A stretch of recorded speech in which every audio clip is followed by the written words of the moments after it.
the story of the shift in the land begins in the year 1555, a time when the sovereignty of the shift has turned the mountains into a breeding ground for the restless. The air here is no longer the simple salt of the coast, but is heavy, thick, and smelling of deep forest and the raw heat of the spirit stone.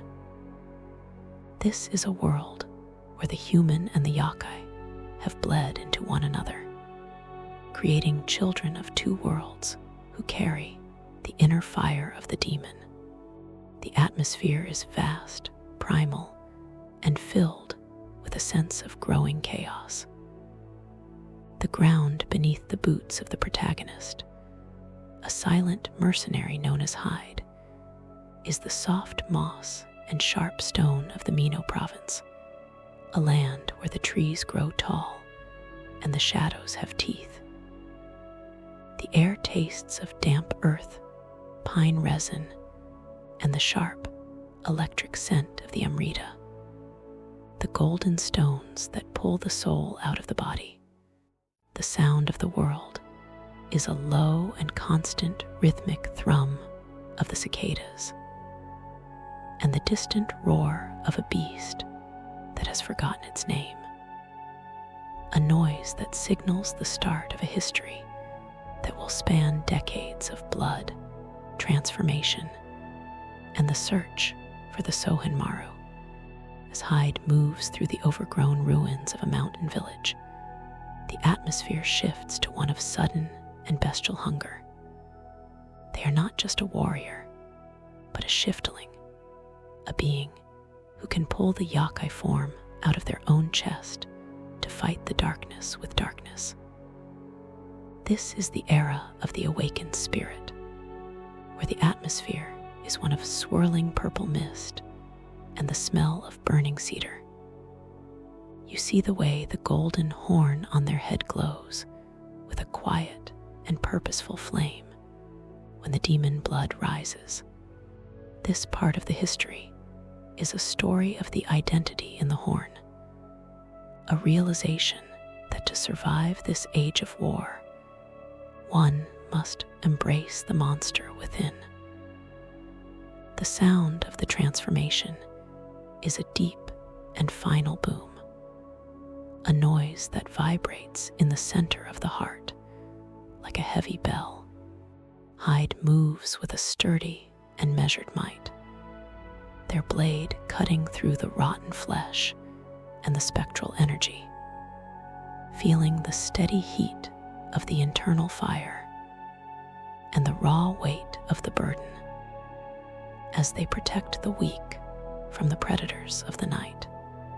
Deep within the heart of the forest, the atmosphere becomes cramped, wild, and filled with the sound of churning spirits. Hyde encounters the traveling merchant Takekairo, a man with a voice of bright ambition and eyes that seek the golden wealth of the stones. This is the trial of the first alliance, where the atmosphere is one of clinking coins and the hiss of the spirit monkey. The warriors find that the Amrita is not just a source of power, but a seed of corruption that can turn a man into a god or a corpse. The sound of Takekairo's laughter is a low and musical note, making the dangerous woods feel like the inside of a busy market. This part of the history is a realization that the future of Japan would be built by those who could tame the spirit stones. Hyde feels the constant pressure of the future as they agree to travel with the merchant, their blades working in total and grounded focus to clear the path of the Mizuki and the Gazuki, the horse and bull demons that guard the threshold of the war. The search for the stones leads the pair to the great fortress of the Sado clan, where the atmosphere is vast, somber, and heavy with the scent of ancient strategy. This is the story of the snake in the garden, where the atmosphere is one of stone walls and the smell of wet iron. You see the way the Sato Dawson, the Viper of Mino, looks at the young shiftling, his eyes filled with a mix of recognition and regret. This part of the history is a story of the family bloodline, where the tradition of the samurai meets the reality of the yokai heritage. The sound of the wind through the battlements is a low and constant moan, signaling that the way of the warrior is being infected by the golden malice. Hyde moves with a sturdy and balanced power, their eyes fixed on the hidden chambers of the castle, realizing that the way of the land was a path through the politics and the spirit.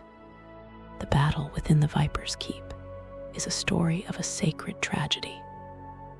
Hyde has to face the Seito Yashitatsu, their own sibling, who has given their soul to the stones to gain the power of the demon. This is a moment of raw and physical change. The atmosphere is violent, dark, and suffocating, with the smell of searing scales and poison. This part of the history is a story of the twin shadows, where the light of the human met the dark of the yokai. The sound of the swords clashing is a sharp and echoing snap, making the grand hall feel like the inside of a breaking heart. They move with a sturdy and balanced power, their boots sliding on the blood-soaked wood, realizing that the way of the soul was now a path through the family ashes. Deep in the heart of the burning keep, the final trial of the first part takes place as Hyde meets the mysterious woman, Nioh, leader of the demon-hunting Sohei. The atmosphere is intimate, cold, and resolute, a realization that even among those who hate the yokai, there is a need for the shiftling's power. This is a story of the sovereignty of the broken blade, where the air is filled with the weight of the history and the scent of the coming winter. The conversation is short and focused on the search for the man in the mask and the power of the Sohenmaru. The sound of the fire eating the castle walls is a constant and heavy thrum, signaling that the old world is being burned away to make room for the new. Hyde stands in the smoke, their eyes fixed on the horizon, realizing that to find the truth, they must become the great unifier's shadow. The experience in Mino ends with Hyde looking toward the spiring towers of Oiri and the rising sun of Oda Nobunaga. The green of the forest has led to a sovereignty of the golden fields on the horizon. They carry the weight of the Dawson's death and the silence of the Viper's house. The atmosphere is one of quiet and hardened resolve, a realization that the path of the man is now a path of the shogun's blade. The focus would now shift to the hidden monsters of Okezama and the meeting with the Fool of Oiri, as the history prepared to follow the trail of the gold into a world of katana duels, ninja secrets, and the realization that the two-headed dragon was the destiny of the land. The final legacy of the first part of the journey is a story of the strength in the first transformation. You have seen the survivor break the silence of the mountain and find the ambition within the stones. You have felt the sting of the poison and the weight of the horn. As the silver glow of the moon faded into the shadows of the castle and the first cold wind of the land reached the ruins, you feel a sense of simple and sacred purpose. The story of Hyde finds its first and grounded resolution in the union with Takakairo, leaving behind the world of the mercenary for a world of the Lord, the demon, and a journey that was reaching its first and violent plateau. The entrance into the service of Oda Nobunaga was a journey into a world of cold ambition, sharp steel, and the scent of burning cedar and high mountains. The air here was no longer the wild, untamed spirit of the Mino forests, but was crisp, disciplined, and heavy with the presence of a great will. This was the province of Oeri, the seat of the man known as the Fool, a leader who looked at the world through the eyes of a visionary and the heart of a conqueror. The atmosphere was quiet, expectant, and filled with the sound of moving armies. The ground beneath the boots of the warrior was the solid stone of the castle walls and the soft mud of the rice paddies, a land that felt like it was waiting for a spark to set the world on fire. The sound of the world was a low and constant rhythmic thrum of drums and the clatter of matchlock rifles, a noise that signaled the start of a new era of warfare, where the old traditions of the samurai were being replaced by the cold logic of the lead and the gold. This part of the history is a story of the rising dragon, a realization that Hyde and Takakairo were no longer just wanderers, but the two hearts of a single name that would eventually be known as Hideyoshi. As the campaign moved toward the storm-swept fields of Okezama, the atmosphere shifted to one of sudden and aerial lethality. The sky above the mountain pass turned a bruised purple and black, and from the clouds descended the Imagawa guards and their winged yokai allies. This was the era of the hidden strike, where the atmosphere was one of blinding rain and the smell of singed feathers. You see the way the lightning illuminated the Sohei warriors as they moved through the high grass, their movements fluid and ghostly in the deluge.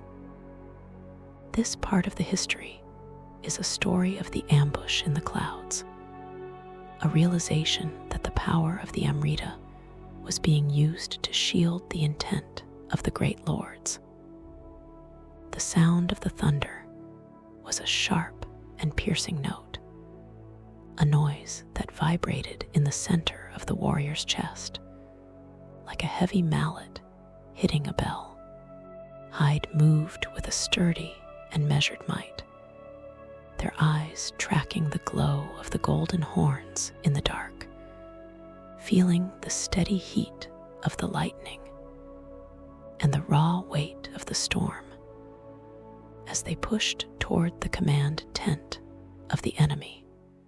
Deep within the heart of the Ingawa River region, the atmosphere became vast, somber, and heavy with the presence of ancient feuds. Hyde found themselves standing on a battlefield where the water ran red with the blood of brothers, and the air carried the bitter scent of wet iron and decay. This was the trial of the shattered alliance, where the atmosphere was one of floating mist and the hiss of frozen breath.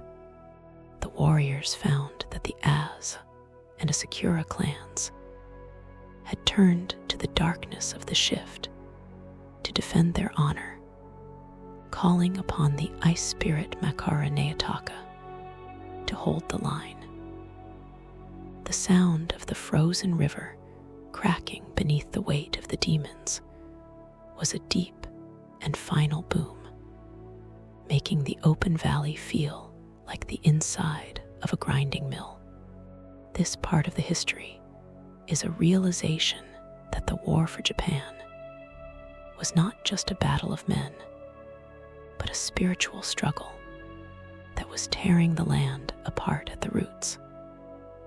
Hyde moved with a sturdy and measured power, their blade meeting the frozen steel of the giants, feeling the steady pulse in their wrist and the constant pressure of the frost that sought to turn their blood into glass.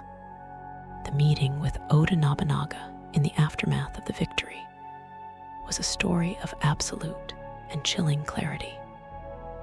The great lord sat upon his horse, his eyes filled with a quiet and dangerous intelligence that saw through the human mask of the shiftling. The atmosphere was intimate, cold, and resolute, a realization that the future of the land was being decided by those who were willing to use any power to reach the end of the war. This is a story of the sovereignty of the unification, where the air was filled with the weight of the ambition and the scent of the coming fire. The conversation was short and focused on the need for more spirit stones and the destruction of the old gods. The sound of the wind through the battle flags was a low and musical note, signaling that the true enemy was anyone who stood in the way of the new order. Hyde stood in the center of the ruined field, realizing that their bond with Takekairo was the only thing that kept them grounded in the world of men. The walk through the spiring towers of Inuyama was a story of a sacred discovery. Hyde moved through the secret tunnels beneath the castle to find a hidden shrine dedicated to the Sohenmaru, the blade that could sunder the soul from the stone. This is a moment of raw and architectural reality. The atmosphere was somber and very still, a realization that the legacy of the Shiflings was a double-edged sword that could either save the land or drown it in the deep dark. This part of the history is a story of the inherited duty, where the tradition of the demon hunter met the reality of the soldier's life.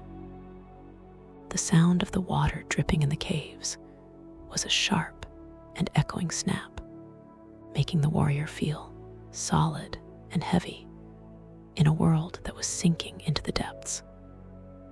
They moved with a sturdy and balanced power, their hand resting on the hilt of the broken blade, realizing that the way of the soul was the only thing that could guide them through the coming chaos.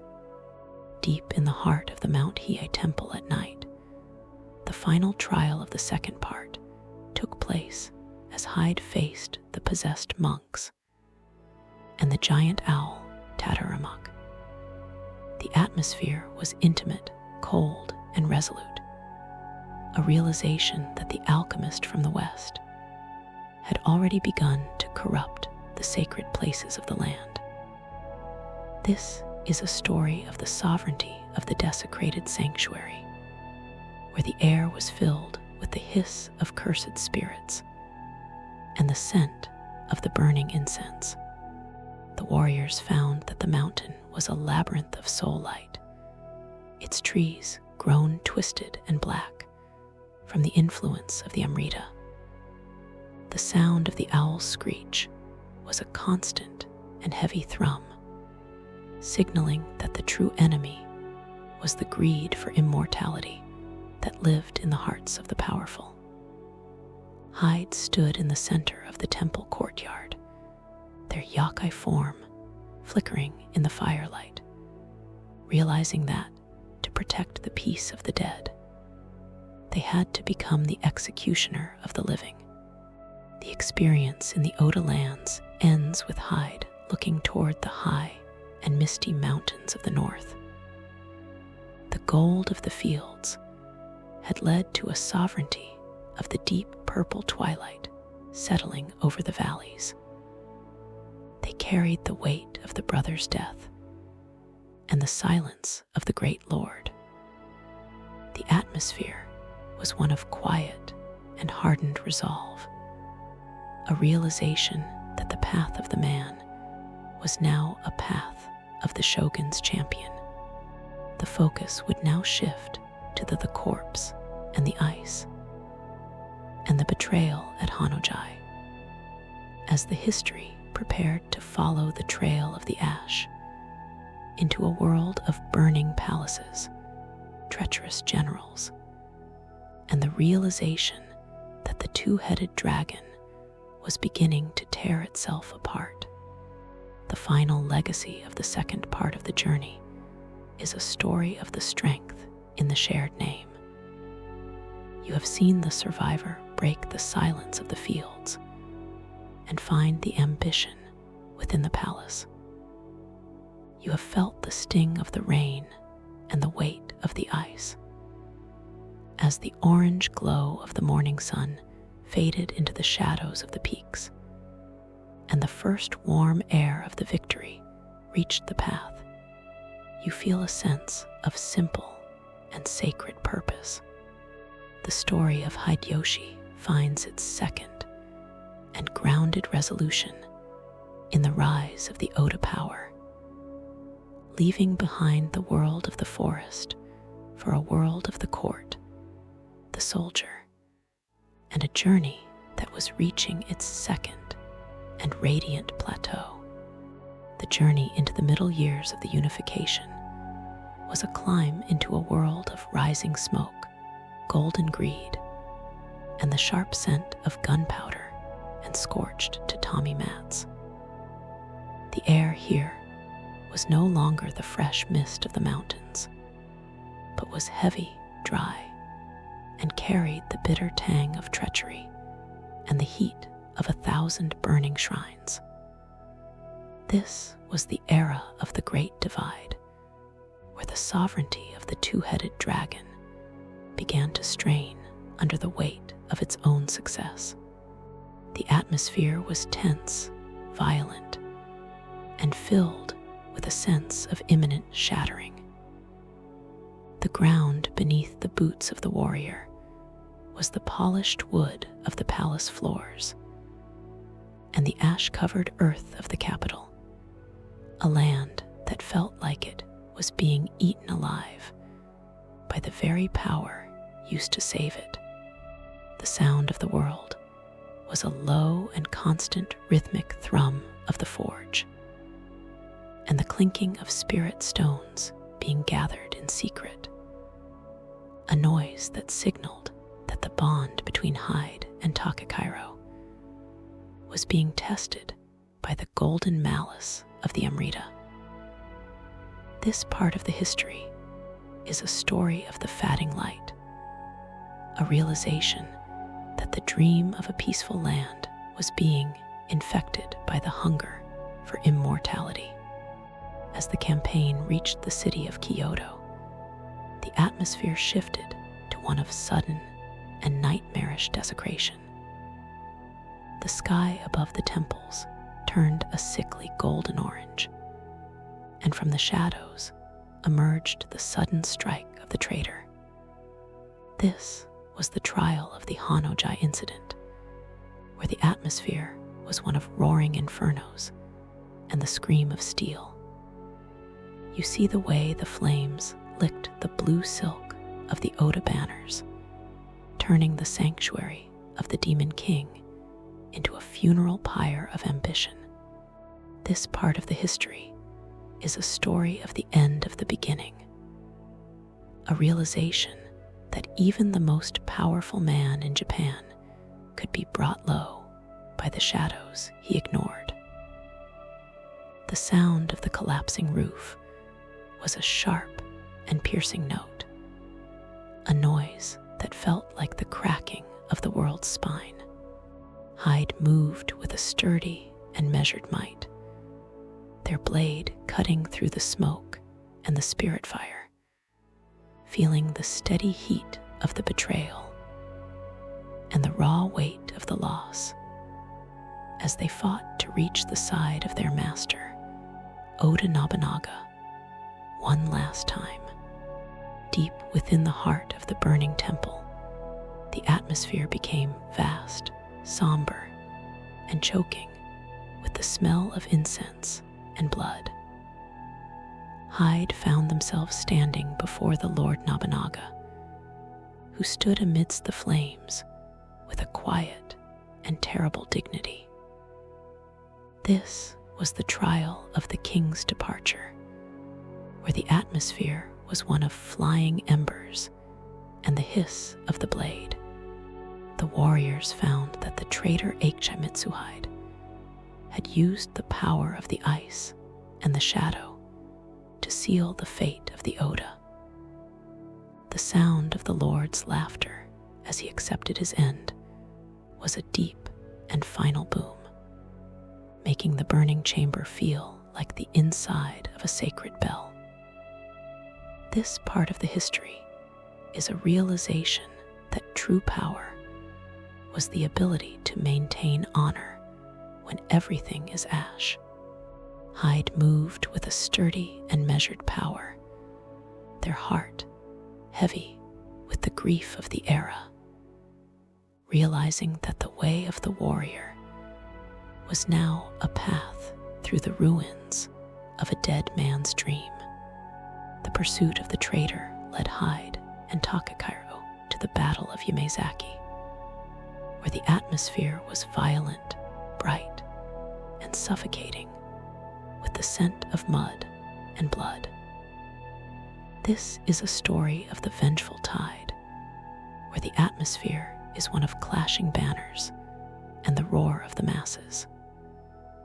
You see the way Takakairo moved with a new and dangerous energy, his eyes glowing with the golden light of the stones, as he claimed the right to lead the armies.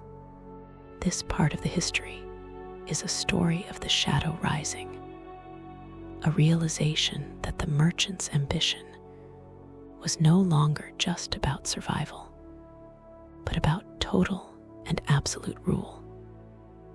The sound of the horses charging through the valley was a low and musical note, signaling that the name of Hideyoshi was becoming a symbol of both hope and terror. Hyde moved with a sturdy and balanced power, their blade meeting the desperate steel of the Akechi, realizing that the way of the land was now a path through the glory and the corruption. The walk through the ruins of the Mount Hiei tunnels after the battle was a story of a chilling realization.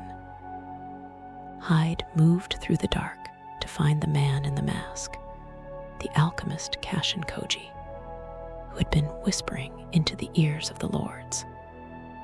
This is a moment of raw and spiritual reality. The atmosphere was somber and very still, a realization that the golden stones were being used to open a gate to the eternal dark. This part of the history is a story of the manipulator's hand, where the tradition of the samurai met the reality of the demonic puppet master. The sound of the wind through the caves was a sharp and echoing snap, making the warrior feel solid and heavy in a world that was losing its connection to the light. They moved with a sturdy and balanced power, their eyes fixed on the glowing eyes in the dark, realizing that the way of the soul was the only thing that could see through the mask of the enemy. Deep in the heart of the great fortress of Shizugadake, the final trial of the third part took place as Hyde faced the legendary warrior Shibata Katsui, who had been consumed by the yokai power in a desperate attempt to save his house. The atmosphere was intimate, cold, and resolute. A realization that the old guard of the Oda was being violently replaced by the new order. This is a story of the sovereignty of the tusk and the blade, where the air was filled with the roar of the boar spirit and the scent of the burning snow. The warriors found that the general was a tragedy of loyalty, his very flesh warping into a beast of war. The sound of the great axes hitting the floor was a constant and heavy thrum, signaling that the true enemy was the desperation of the fallen. Hyde stood in the center of the fort, their yokai form meeting the monstrous might of the general, realizing that to build a new Japan, they had to kill the memories of the old one. The experience in the Years of the Rise ends with Hyde looking toward the spiring towers of the new Osaka castle. The red of the fire had led to a sovereignty of the cold gold settling over the heart of the country. They carried the weight of the Nobunaga's silence and the honor of the dead general. The atmosphere was one of quiet and hardened resolve, a realization that the path of the man was now a path of the shogun's final shadow. The focus would now shift to the high-walled palace and the corruption of the two-headed dragon. As the history prepared to follow the trail of the gold into a world of massive conquests, hidden demons, and the realization that Takekairo was becoming the very monster they had once fought. The final legacy of the third part of the journey is a story of the strength in the heavy memory. You have seen the survivor break the silence of the temple and find the ambition within the ash. You have felt the sting of the flame and the weight of the axe. As the orange glow of the morning sun faded into the shadows of the peaks, and the first warm air of the victory reached the path, you feel a sense of simple and sacred purpose. The story of Hideyoshi finds its third and grounded resolution in the mastery of the capital, leaving behind the world of the soldier for a world of the ruler, the spirit, and a journey that was reaching its third and iron plateau. The era of the Great Divide began in a world of cold stone, golden statues, and the sharp scent of fresh varnish and rising malice. The air here was no longer the smell of the common battlefield, but was heavy, expensive, and carried the smothering weight of absolute power. This was the rise of the Jurikudai, the lavish palace of the unifier, where the sovereignty of the two-headed dragon was being slowly crushed by the greed of a single mind. The atmosphere was quiet, opulent, and filled with a sense of creeping decay. The ground beneath the boots of the warrior was the polished cedar of the great halls and the white sand of the Zen gardens, a land that felt like it was being strangled by its own wealth. The sound of the world was a low and constant rhythmic thrum of silk robes dragging across the wood, and the distant, rhythmic chanting of monks who had forgotten the meaning of the word peace. This part of the history is a story of the golden poison, a realization that the merchant Takekairo had been consumed by the golden hunger of the Amrita he had once promised to control. As the journey moved into the heart of the Jurikudai Palace, the atmosphere shifted to one of sudden and decorative horror. The walls were no longer simple screens, but were infected by the spirit stones, turning the palace into a living trap of gold and shadow. This was the trial of the split dragon, where the atmosphere was one of floating motes of light and the smell of burning money. You see the way the golden statues moved with a measured and robotic might, their eyes glowing with a cold and purposeful flame that lacked any human soul.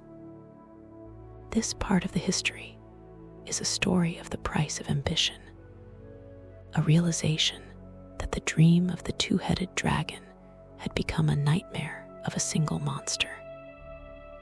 The sound of the golden guards' metal boots on the floor was a sharp and piercing note, a noise that echoed through the empty halls like a death knell for the era of hope. Hyde moved with a sturdy and measured might, their blade cutting through the glass and the gold, feeling the steady heat of the betrayal and the raw weight of the silence, as they realized their friend was truly gone.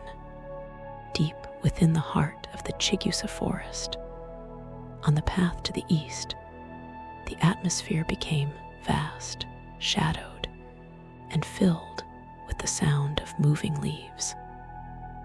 Hyde found themselves standing before the great General Honda Tadakatsu, the warrior who had never been wounded in battle. This was the trial of the unbreakable will, where the atmosphere was one of rustling bamboo and the smell of ancient iron. The warriors found that the Tokugawa clan was the only force left that could stand against the madness of the shogun. The sound of the general's great spear, the Tonbo Jiri, hitting the earth was a deep and final boom, making the forest feel like the inside of a sacred mountain. This part of the history is a realization that true strength was not in the stones, but in the dedication to the peace of the land. Hyde moved with a sturdy and measured power, their blade meeting the holy steel of the spear, feeling the steady pulse in their wrist and the constant pressure of the honor that still lived in the heart of the samurai. The confrontation with the corrupted Takakairo in the upper reaches of the palace was a story of heartbreak and golden fire. The merchant stood before his throne, his form warping and growing as the Amrita flowed into his veins like liquid sun.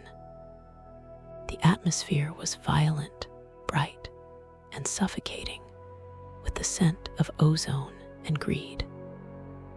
This is a story of the shattered mirror, where the atmosphere is one of swirling spirit wind and the roar of the monkey god.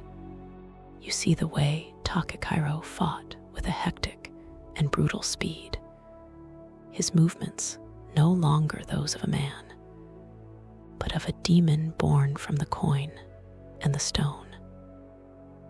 This part of the history is a story of the end of the partnership, a realization that the two-headed dragon was now tearing itself apart at the center of the world. The sound of the spirit stones shattering against the floor was a low and musical note, signaling that the name of Hideyoshi was being broken into its original parts. Hyde moved with a sturdy and balanced power, their blade meeting the golden staff of the friend, realizing that the way of the land was now a path through the sorrow and the steel.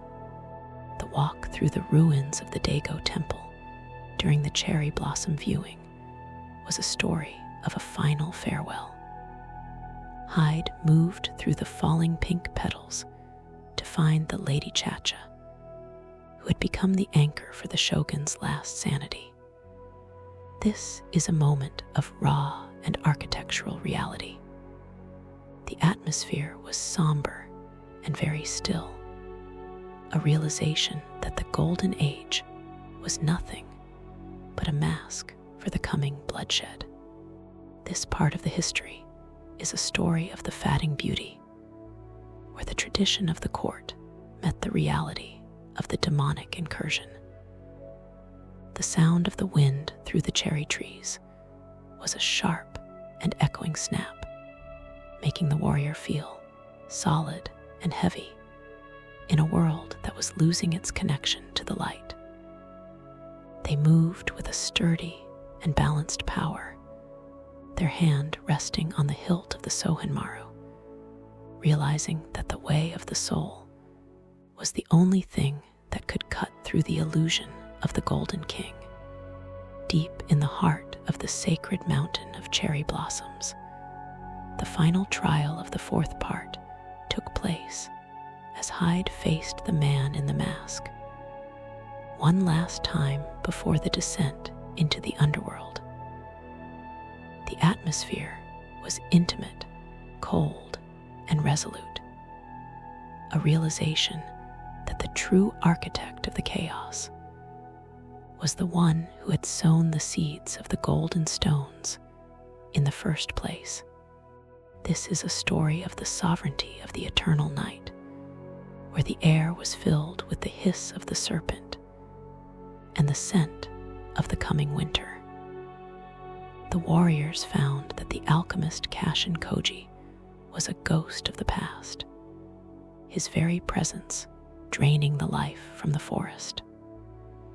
The sound of the spirits crying in the wind was a constant and heavy thrum, signaling that the true enemy was the cycle of resurrection that refused to let the land heal. Hyde stood in the center of the falling petals, their yokai form glowing with a pure and purifying white light, realizing that to save their friend, they had to kill the monster he had become. The experience in the years of the fall ends with Hyde looking toward the spiring towers of the castle. As the golden light finally began to fade into a sovereignty of the gray ash, they carried the weight of the Takekairo's betrayal and the silence of the broken promise. The atmosphere was one of quiet and hardened resolve, a realization that the path of the man was now a path of the spirit slayer.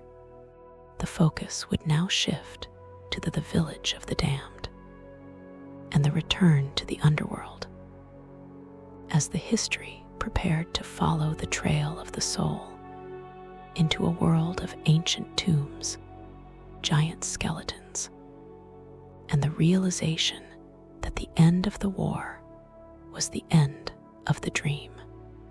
The final legacy of the fourth part of the journey is a story of the strength in the broken bond.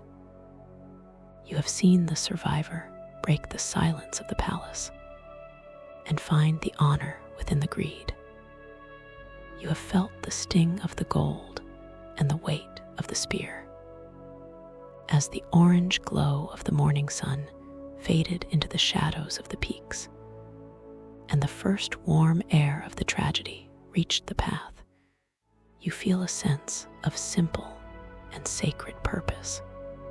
The story of Hideyoshi finds its fourth and grounded resolution in the splitting of the dragon, leaving behind the world of the ruler for a world of the ghost, the spirit, and a journey that was reaching its fourth and iron plateau.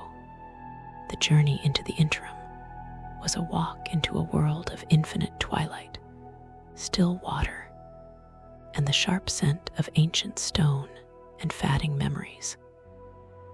The air here was no longer the dry heat of the burning palace, but was cool, stagnant, and carried the heavy smell of old incense and quiet regret.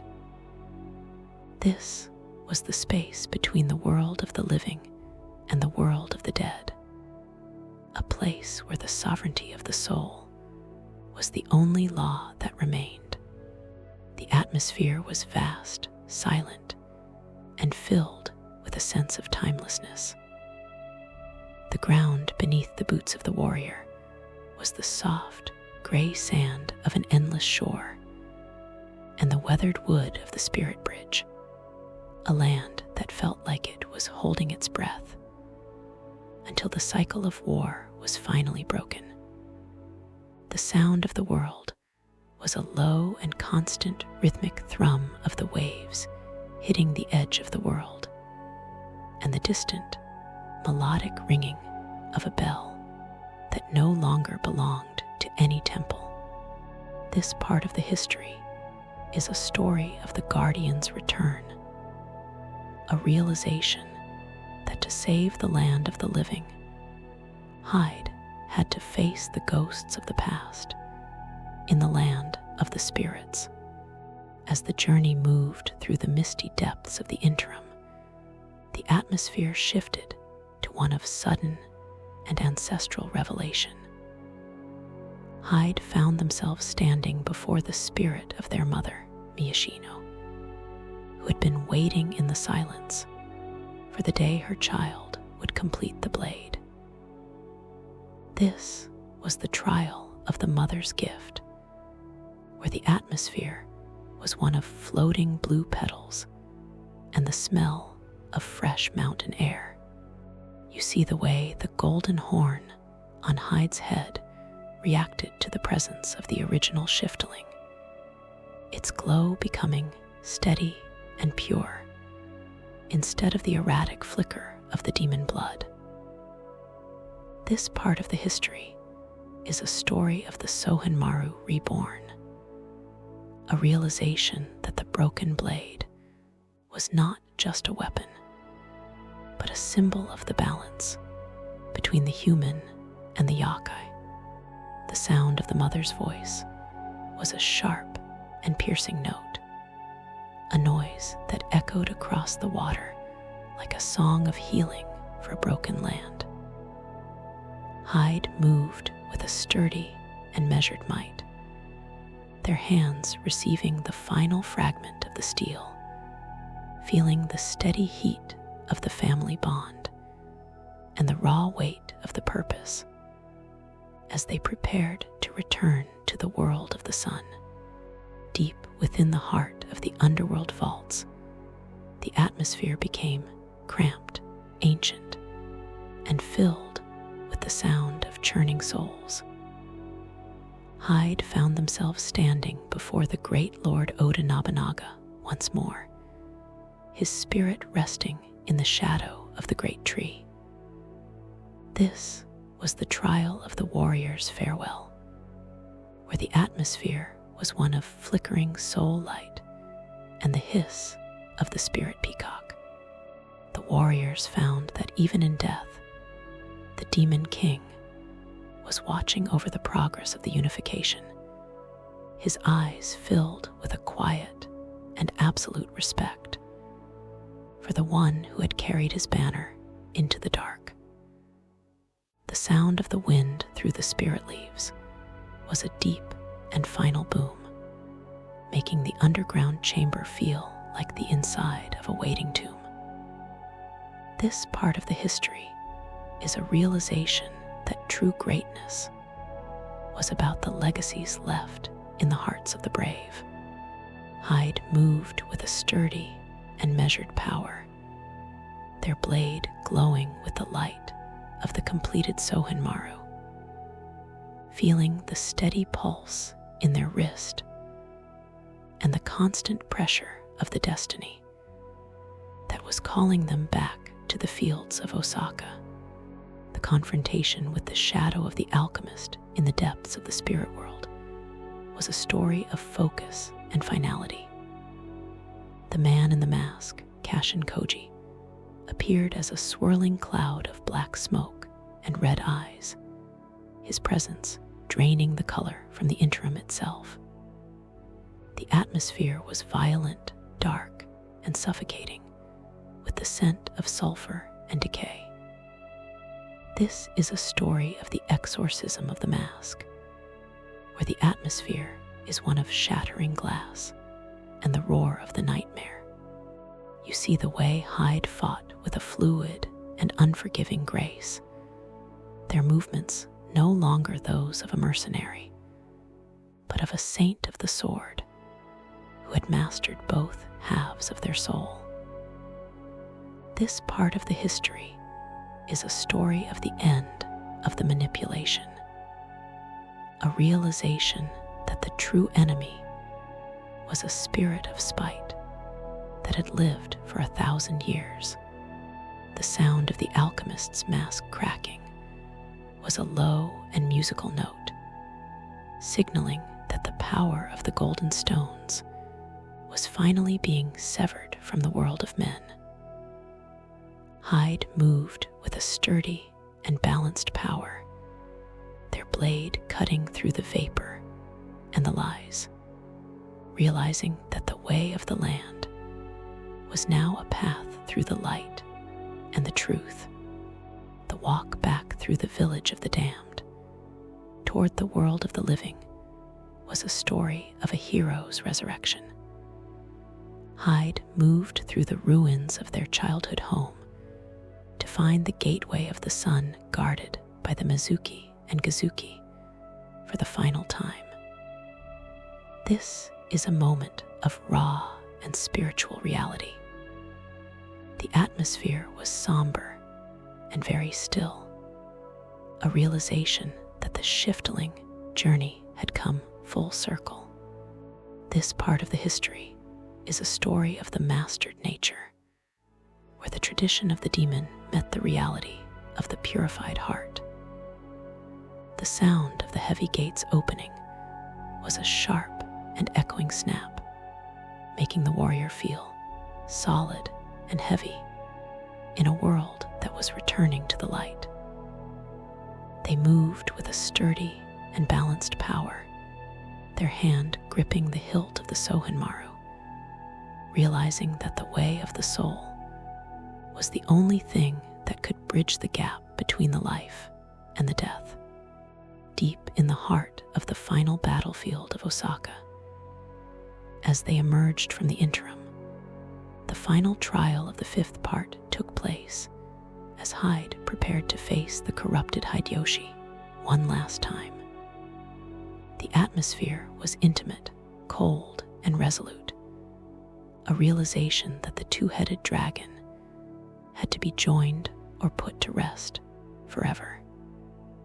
This is a story of the sovereignty of the final vow, where the air was filled with the weight of the decades of friendship and the scent of the coming snow.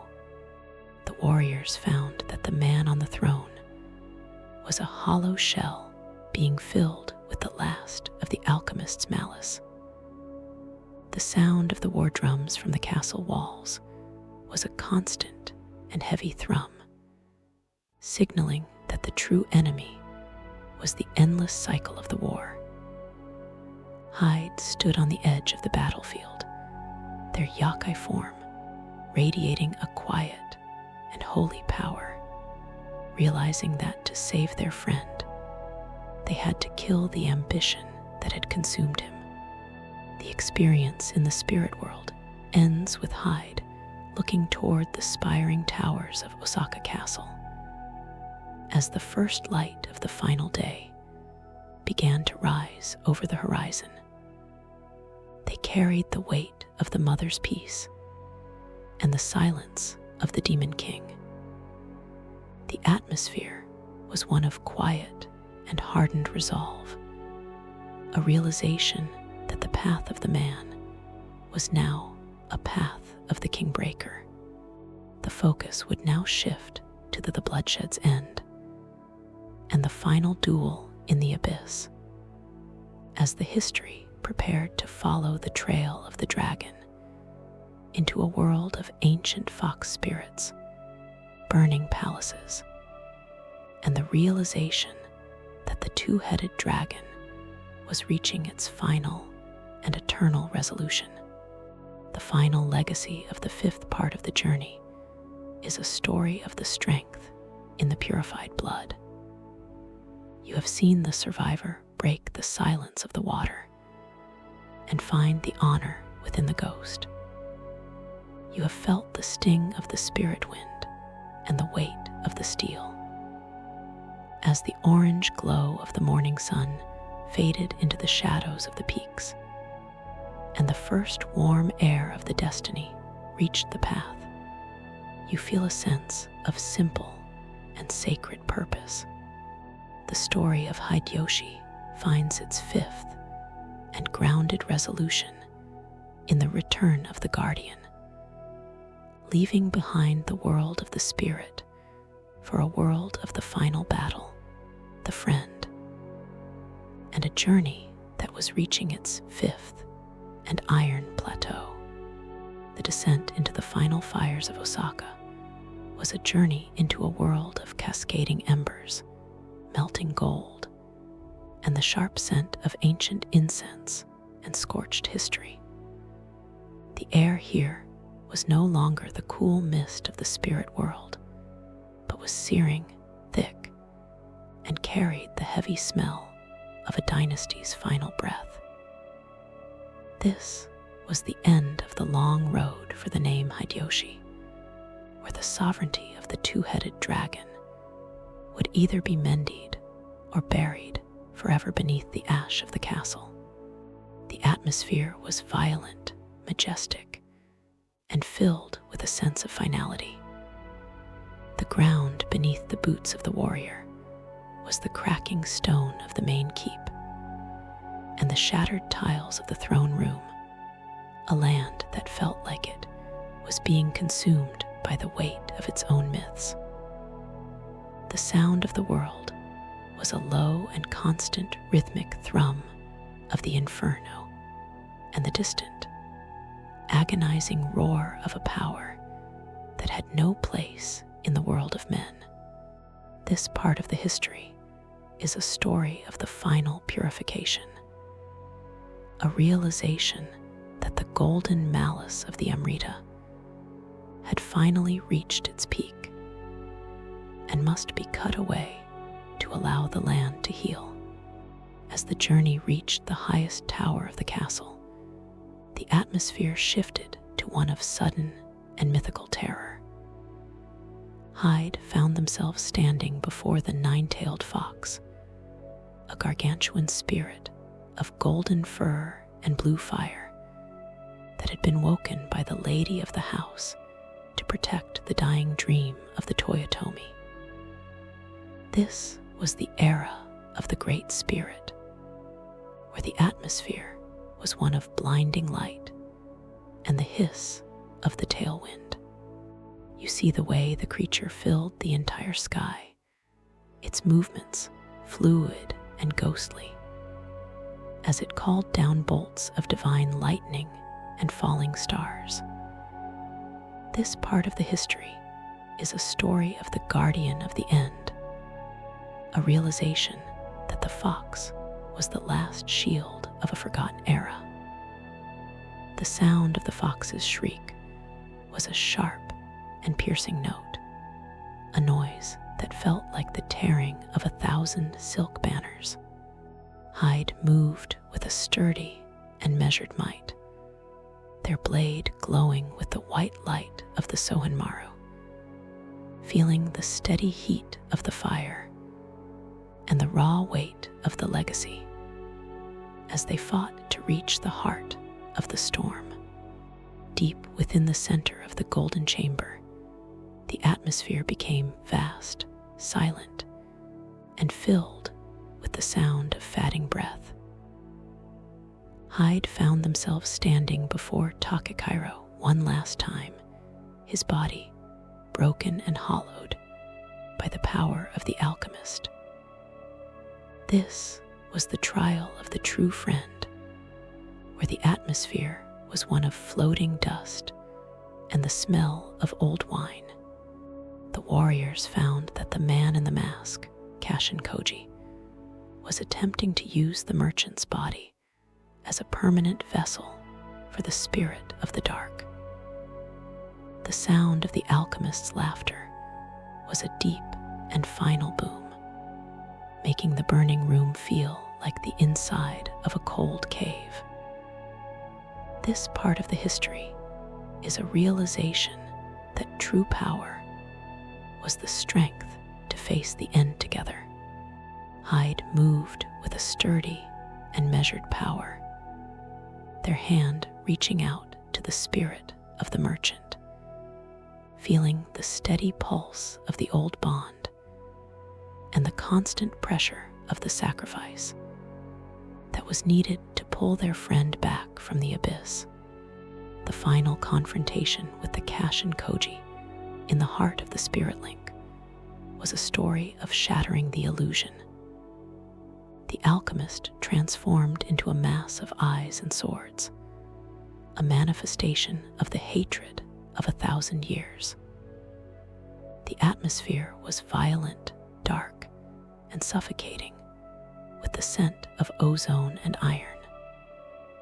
This is a story of the end of the nightmare, where the atmosphere is one of swirling spirit wind and the ring of the holy blade. You see the way Hyde and Takakiro fought side by side for the last time, their movements perfect and synchronized, as they used the light and the gold to drive back the shadow. This part of the history is a story of the reunited dragon, a realization that the two heads were strongest when they breathed as one. The sound of the alchemist's spirit being torn apart was a low and musical note, signaling that the curse of the Amrita was finally being sealed away in the depths of the earth.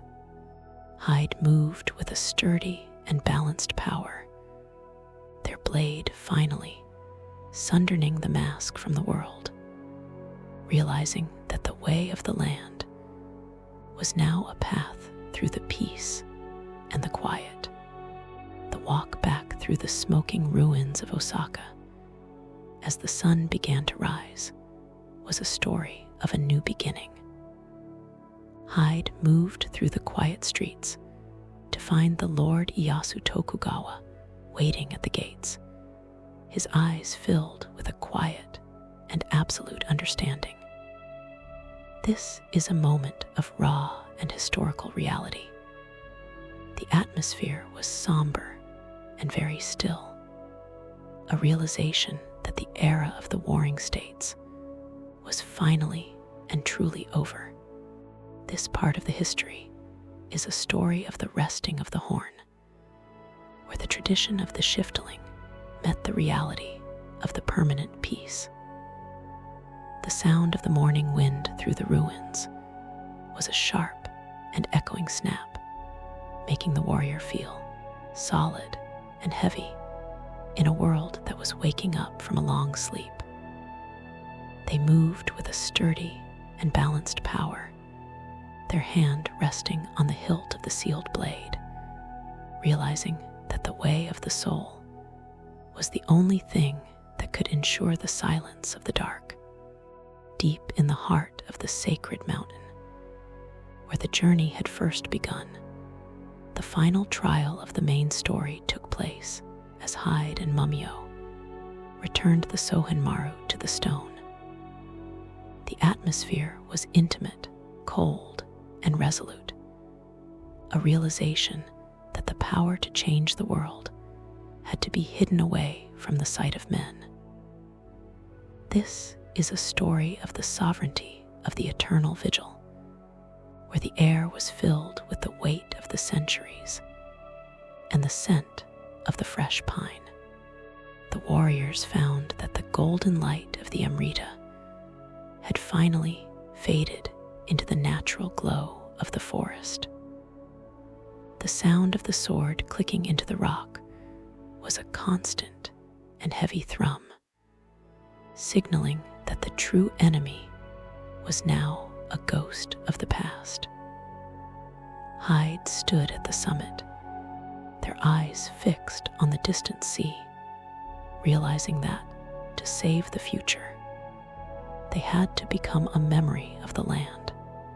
The experience of the two-headed dragon ends with Hyde looking toward the quiet horizon as the world began its sovereignty of the Great Peace. They carried the weight of the Takekairo's final smile and the silence of the mother's grave.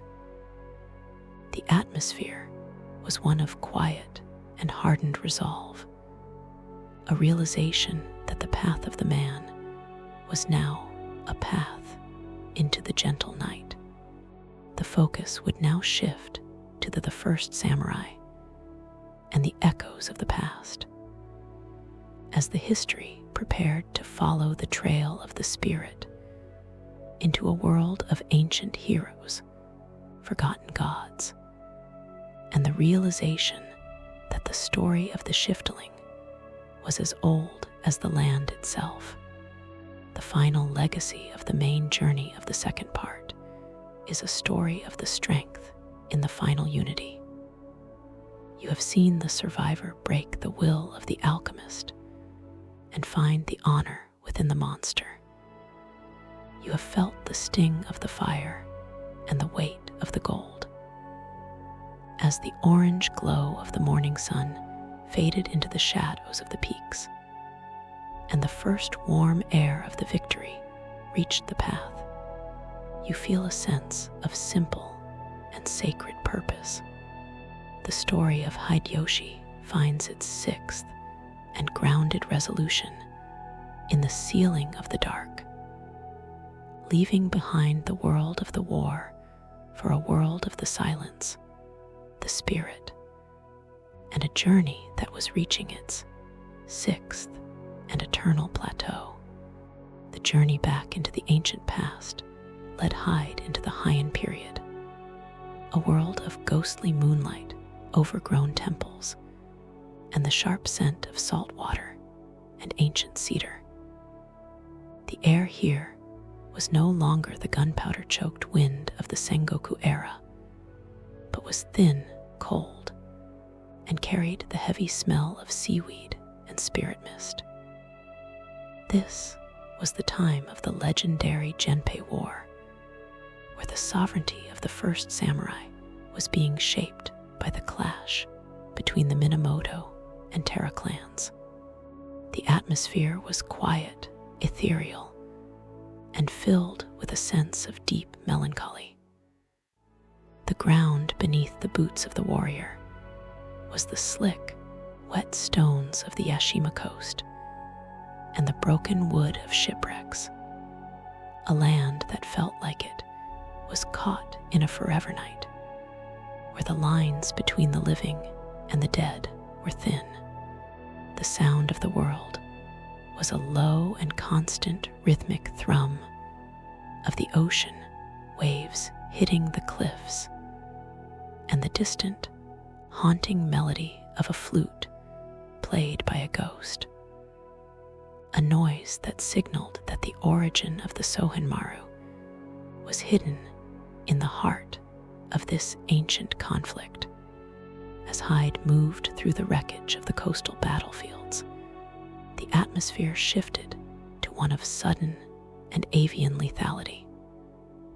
They found themselves standing before the legendary Minamoto no Yashitsune, a warrior of blinding speed and noble grace, who carried a piece of the sacred blade and was aided by the spirit of the Kurama Tengu.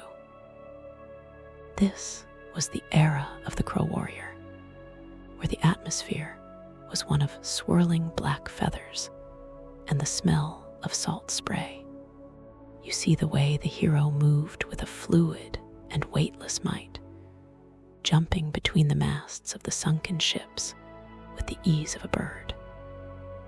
This part of the history is a story of the first disciple, a realization that the struggle against the golden malice had been fought by heroes long before Hyde was ever born.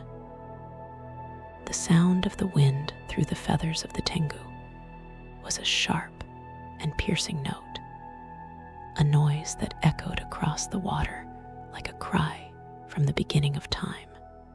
Hyde moved with a sturdy and measured might, their blade meeting the ethereal steel of the legend, feeling the steady heat of the shared blood and the raw weight of the ancestry as they fought to prove their worth to the first master of the sword. Deep within the heart of the undersea palace, the atmosphere became vast, submerged, and filled with the sound of drowning spirits. Hyde found themselves standing before the giant crab demon, Terra no Tamamori, a warrior who had drowned with his hatred and been reborn as a monster of the deep. This was the trial of the sunken vengeance, where the atmosphere was one of bubbling dark water and the hiss of sea salt. The warriors found that the Terra clan had used the Amrita of the deep to turn their bodies into living fortresses of shell and bone. The sound of the massive claws hitting the stone was a deep and final boom, making the underwater chamber feel like the inside of a crushing press. This part of the history is a realization that the corruption of the spirit stones was a rot that had infected the foundation of the history. Hyde moved with a sturdy and measured power, their blade glowing with the light of the ancient sea, feeling the steady pulse in their wrist and the constant pressure of the ocean that sought to bury them in the dark. The search for the true source of the darkness led Hyde to confrontation with the ancient version of the man in the mask in the ruins of a forest shrine. The atmosphere was intimate, cold, and resolute, a realization that the alchemist Kashin Koji had been haunting the land for centuries under different names. This is a story of the eternal parasite, where the atmosphere is one of floating emberlight and the hiss of the serpent. You see the way the black smoke of the malice coiled around the ancient trees, turning the spirit of the forest into a nightmare of thorns and eyes. The sound of the alchemist's whisper was a low and musical note, signaling that the battle for the Sohenmaru was a war that had no beginning and no end. Hyde moved with a sturdy and balanced power, their blade cutting through the vapor of the past, realizing that the way of the land was a path through the memory and the iron. The walk through the bamboo groves of the Kurama mountain at dawn was a story of a sacred training. Hyde moved with Yashitsune through the dappled light to learn the secrets of the Tengu's flight. This is a moment of raw and spiritual reality. The atmosphere was somber and very still, a realization that the shiftling power was a gift from the old gods, meant to protect the world from its own greed. This part of the history is a story of the passing of the wisdom, where the tradition of the Heian hero met the reality of the Sengoku survivor. The sound of the bamboo swaying in the breeze was a sharp and echoing snap, making the warrior feel solid and heavy in a world that was beautiful and dangerous. They moved with a sturdy and balanced power, their hand resting on the hilt of the ancient steel, realizing that the way of the soul was the only thing that could connect the present to the past. Deep in the heart of the great spirit tree, at the summit of the mountain, the final trial of the seventh part took place as Hyde faced the manifestation of the nightmare that had been feeding on the Genpei War. The atmosphere was intimate, cold, and resolute, a realization that the roots of the corruption went all the way down to the birth of the samurai class. This is a story of the sovereignty of the primal shadow, where the air was filled with the weight of the millions of unrestful souls and the scent of the ancient earth. The warriors found that the nightmare was a reflection of the human heart, its form shifting and growing with every strike.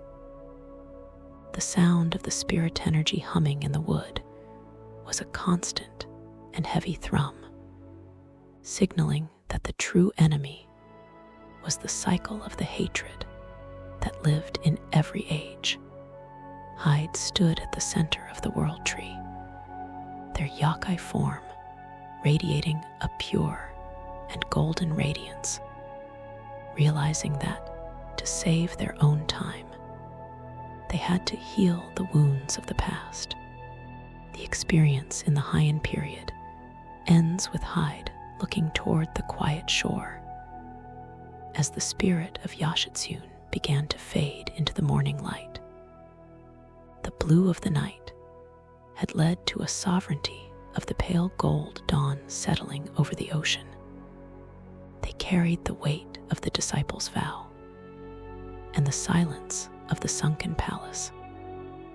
The atmosphere was one of quiet and hardened resolve, a realization that the path of the man was now a path through the centuries. The focus would now shift to the darkness in the capital and the demons of the Half-Yokai, as the history prepared to follow the trail of the legend into a world of Nioh mages, giant spiders, and the realization that the mother's story was just beginning. The final legacy of the seventh part of the journey is a story of the strength in the first samurai. You have seen the survivor break the silence of the coast and find the honor within the ancestry. You have felt the sting of the salt and the weight of the feathers. As the orange glow of the morning sun faded into the shadows of the peaks, and the first warm air of the history reached the path, you feel a sense of simple and sacred purpose. The story of Hideyoshi finds its seventh and grounded resolution in the lesson of the Tengu, leaving behind the world of the ship for a world of the temple, the mage, and a journey that was reaching its seventh and iron plateau. The journey deeper into the Heian period led Hyde into the ancient capital of Kyoto, a world of imperial splendor, shadowed alleys, and the sharp scent of paper charms and hidden rot. The air here was no longer the open salt of the coast, but was stagnant, heavy, and carried the thick smell of old blood and malignant magic. This was the golden age of the court, where the sovereignty of the Nioh mages kept a thin veil of order over a city that was quietly being eaten by the yokai of the night. The atmosphere was oppressive, formal, and filled with a sense of creeping dread. The ground beneath the boots of the warrior was the smooth stone of the palace squares and the muddy thatch of the outer slums, a land that felt like it was waiting for the sun to never rise again. The sound of the world was a low and constant rhythmic thrum of priests chanting protection sutras, and the distant, rhythmic clicking of spider legs against the wooden rafters, a noise that signaled that the heart of the empire was caught in a web of its own making. This part of the history is a story of the city of the spider, a realization that the golden malice had found a way to nest in the very center of the land's power. As Hyde moved through the dark corridors of the imperial villas, the atmosphere shifted to one of sudden and chitinous horror. They found themselves standing before the legendary hero Minamoto no Yorimitsu, a warrior woman of unbending will and deadly precision, who led the 4 guardian kings against the demons of the capital. This was the era of the Demon Slayer, where the atmosphere was one of flickering paper lanterns and the smell of burning silk. You see the way she moved with a sturdy and measured might, her blade cutting through the shadows with the clarity of a cold winter morning. This part of the history is a story of the kindred spirit, a realization that Yorimitsu, like Hyde, carried a heavy burden of the blood that set her apart from the common men of the court. The sound of her sword leaving its scabbard was a sharp and piercing note, a noise that echoed across the courtyard like a warning to the gods. Hyde moved with a sturdy and balanced power, their blade meeting the silver steel of the hero, feeling the steady heat of the shared duty and the raw weight of the battle as they fought to purge the city of the Tsuchigumo, the massive spider demon that had claimed the palace as its lair. Deep within the heart of the spider-choked temple, the atmosphere became cramped, sticky, and filled with the sound of skittering thousands. Hyde found themselves standing before the Abe no Seimei, the greatest mage in the history of the land, who was using his blue spirit light to hold back the tide of the dark. This was the trial of the mystic shield, where the atmosphere was one of glowing glyphs and the hiss of the foxfire. The warriors found that the spiders of the capital were not just monsters, but manifestations of the court's own corruption and the hidden spite of the forgotten. The sound of the magic seals breaking was a deep and final boom, making the temple feel like the inside of a collapsing cave. This part of the history is a realization that true protection required both the strength of the sword and the wisdom of the spirit. Hyde moved with a sturdy and measured power, their blade glowing with the light of the Sohenmaru, feeling the steady pulse in their wrist and the constant pressure of the web that sought to bind the future in the silk of the past. The search for the true weaver of the web led Hyde to confrontation with the ancient version of the shadow in the highest balcony of the palace. The atmosphere was intimate, cold, and resolute, a realization that the alchemist had been influencing the imperial bloodline since the beginning of the city. This is a story of the spider in the throne, where the atmosphere is one of floating dust and the hiss of the serpent. You see the way the black smoke of the malice turned the beautiful tapestries into rags of shadow, revealing the rotting heart of the nobility. The sound of the alchemist's mocking laughter was a low and musical note, signaling that the capital was nothing but a feeding ground for the eternal hunger of the stones. Hyde moved with a sturdy and balanced power, their blade cutting through the web of lies, realizing that the way of the land was a path through the filth and the gold. The walk through the white sand gardens of the Seimei Shrine at dusk was a story of a sacred alliance. Hyde moved with the great mage to learn the secrets of the pure light that could burn away the taint of the spider. This is a moment of raw and spiritual reality. The atmosphere was somber and very still, a realization that the shiftling existence was the final key to keeping the gates of the underworld closed. This part of the history is a story of the harmony of the two worlds, where the tradition of the Nioh met the reality of the Yokai warrior.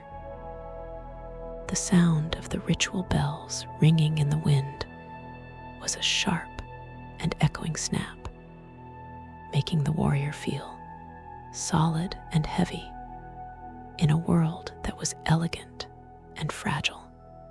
They moved with a sturdy and balanced power, their hand resting on the hilt of the ancient steel, realizing that the way of the soul was the only thing that could illuminate the darkest corners of the empire. Deep in the heart of the underground labyrinth of the capital, the final trial of the 8th part took place as Hyde faced the reborn Tsuchigumo in its final and monstrous form. The atmosphere was intimate, cold, and resolute, a realization that the hatred of the Spider Clan went back to the dawn of the first emperor. This is a story of the sovereignty of the many-legged nightmare, where the air was filled with the weight of the ancient spite and the scent of the underground earth. The warriors found that the beast was a tower of chitin and eyes, its movements erratic and violent. The sound of the monster's roar was a constant and heavy thrum, signaling that the true enemy was the exclusion of the wild by the walls of the city. Hyde stood in the center of the dark pit, their yokai form radiating a pure and purifying white light, realizing that to save the capital, they had to balance the civilization with the nature. The experience in the Half-Yokai ends with Hyde looking toward the spiring pagodas, as the spirit of Yorimitsu began to look toward the next battle. The purple of the evening had led to a sovereignty of the deep blue midnight settling over the city. They carried the weight of the mage's wisdom and the silence of the spider's nest. The atmosphere was one of quiet and hardened resolve, a realization that the path of the man was now a path into the roots of the world.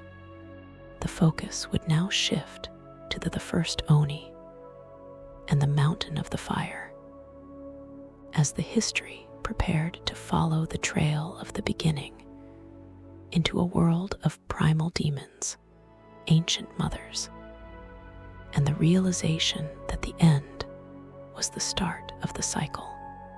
The final legacy of the 8th part of the journey is a story of the strength in the demon slayer. You have seen the survivor break the silence of the palace and find the honor within the web. You have felt the sting of the poison and the weight of the charm. As the silver glow of the moon faded into the shadows of the peaks, and the first cold air of the history reached the path, you feel a sense of simple and sacred purpose.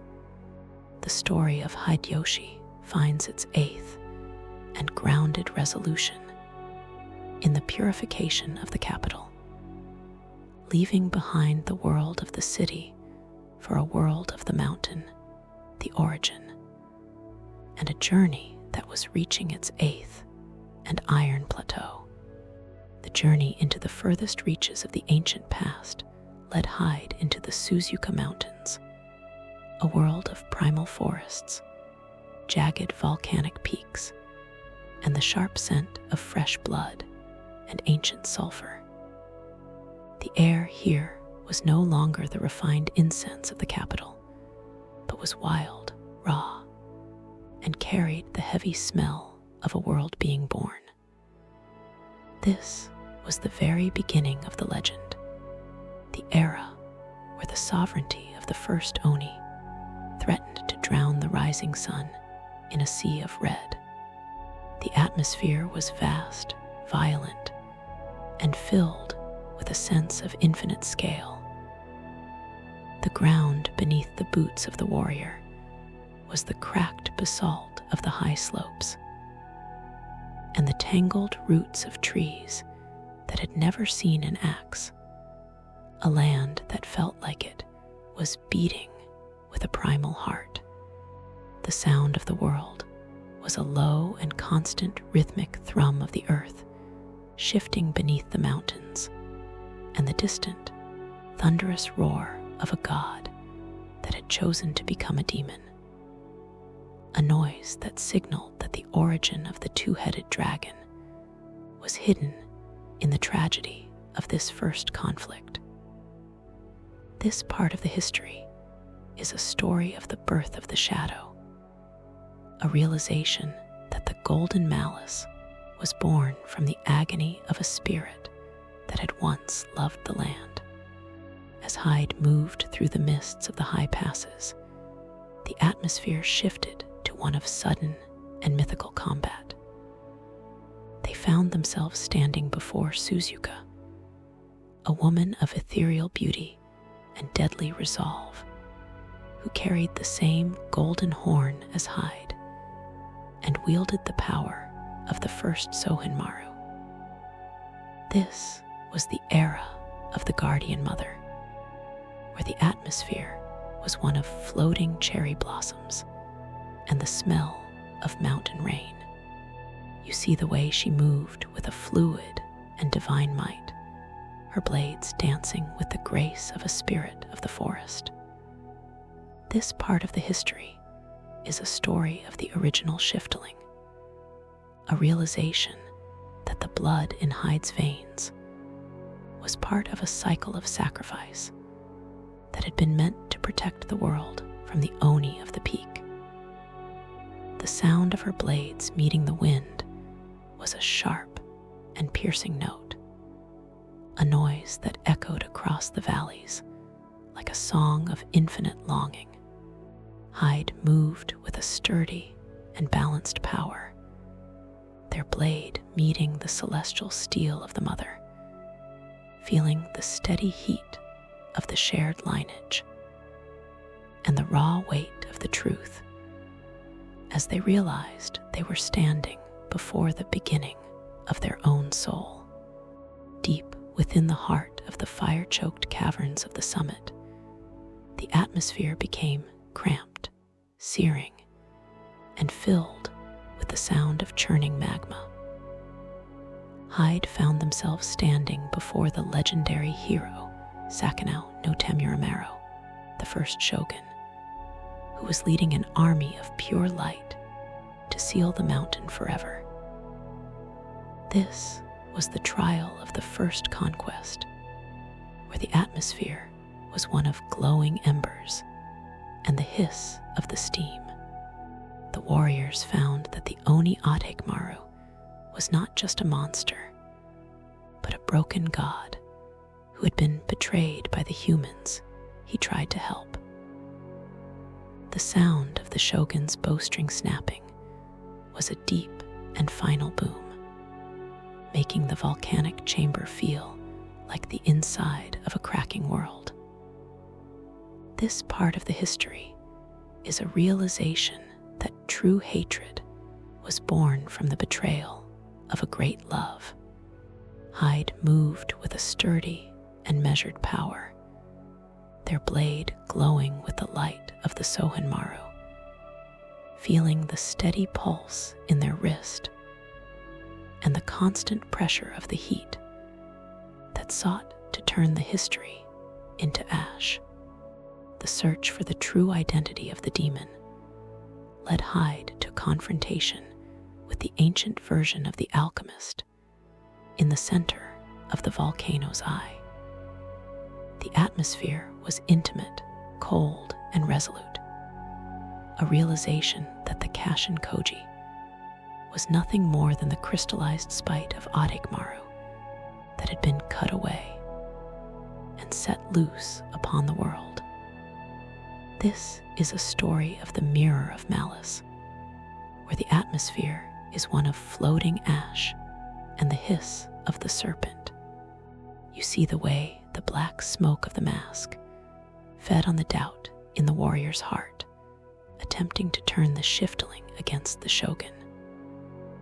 The sound of the alchemist's whisper was a low and musical note, signaling that the war for Japan was a war for the soul of the first Oni. Hyde moved with a sturdy and balanced power, their blade cutting through the vapor of the lies, realizing that the way of the land was a path through the forgiveness and the iron. The walk through the hallowed halls of the Suzuka shrine at dawn was a story of a sacred choice. Hyde moved with the mother to learn the final form of the spirit that could seal the malice of the horn. This is a moment of raw and spiritual reality. The atmosphere was somber and very still, a realization that to end the threat of the Amrita, the shifteling had to become the jailer of the dark. This part of the history is a story of the burden of the eternal return, where the tradition of the mountain met the reality of the soldier's end.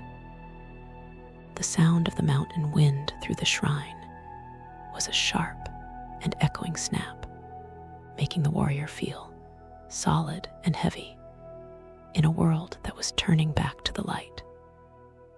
They moved with a sturdy and balanced power, their hand resting on the hilt of the completed steel, realizing that the way of the soul was the only thing that could end the cycle of the blood.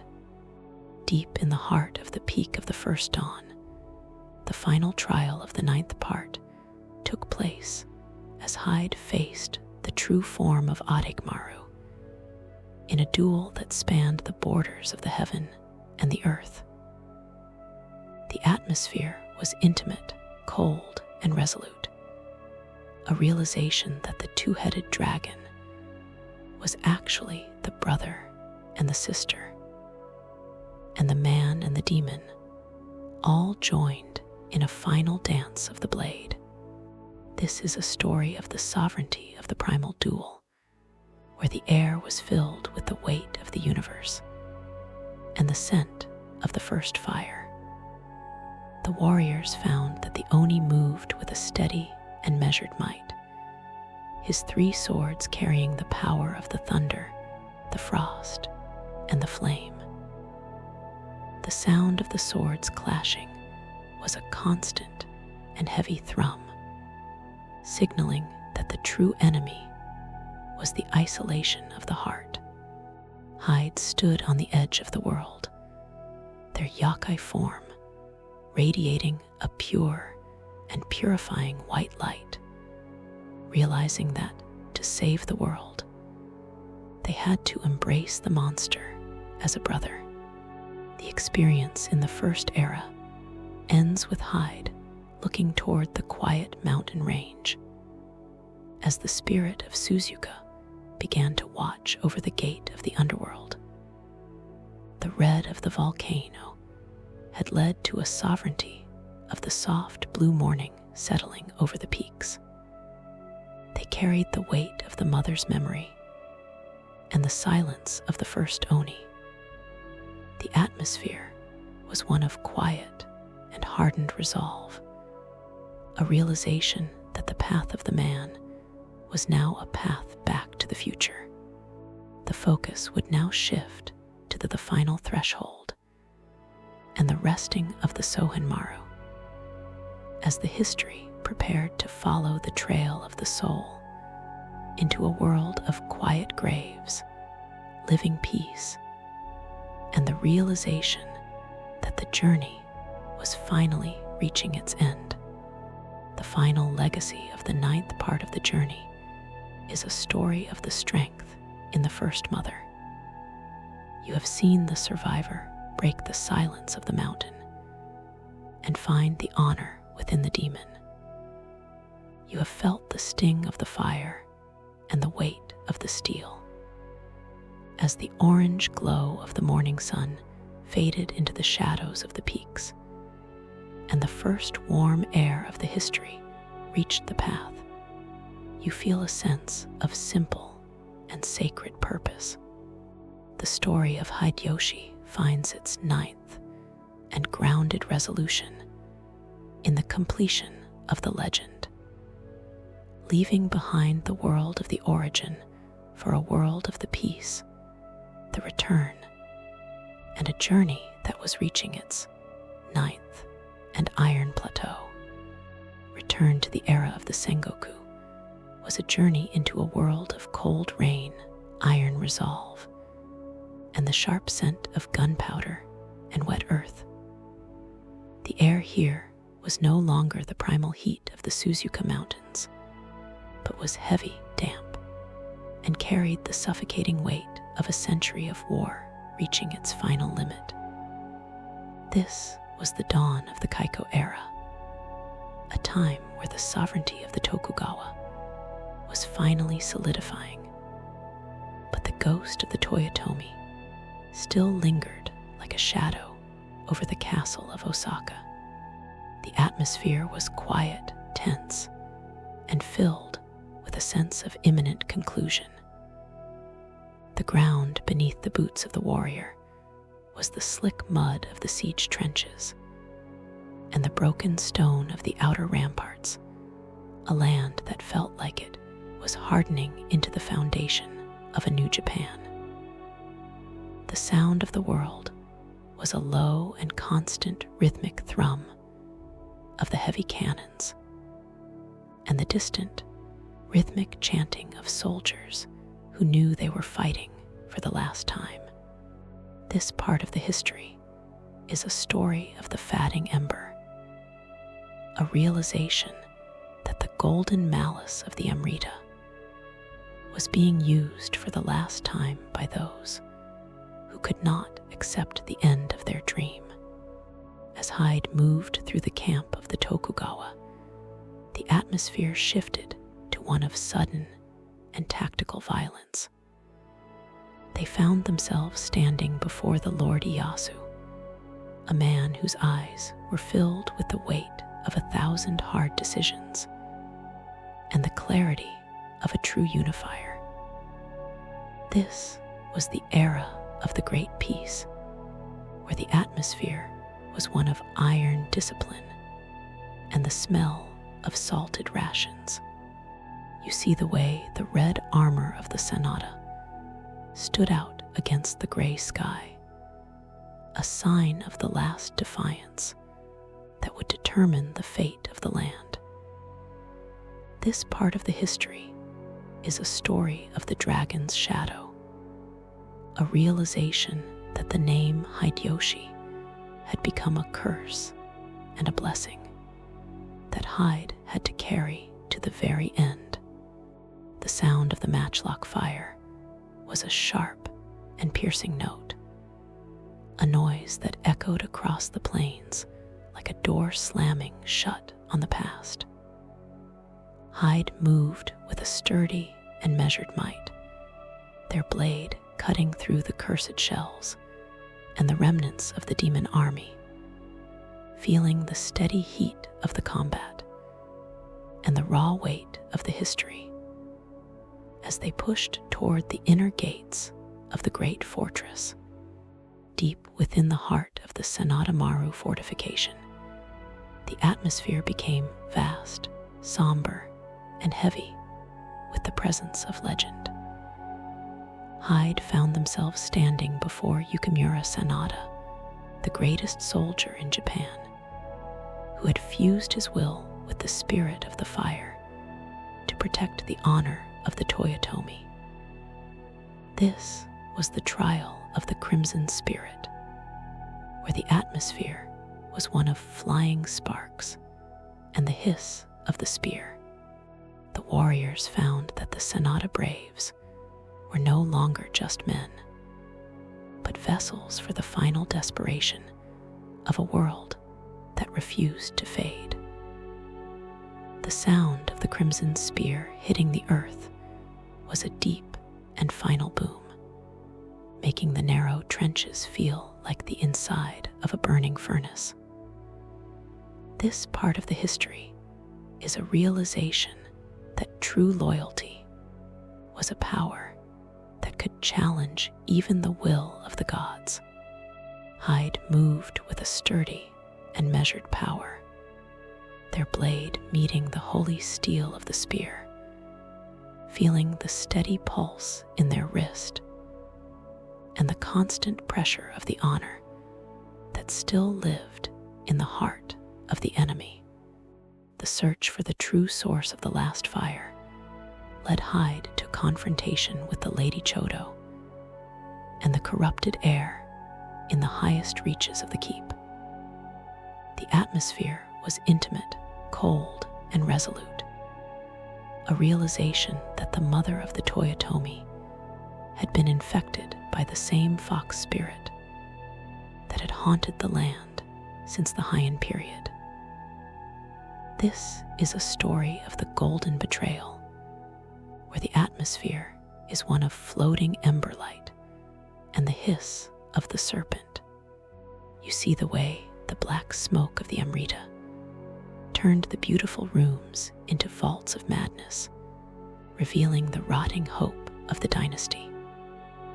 The sound of the lady's morning cry was a low and musical note, signaling that the war for Osaka was a funeral for the Sengoku era.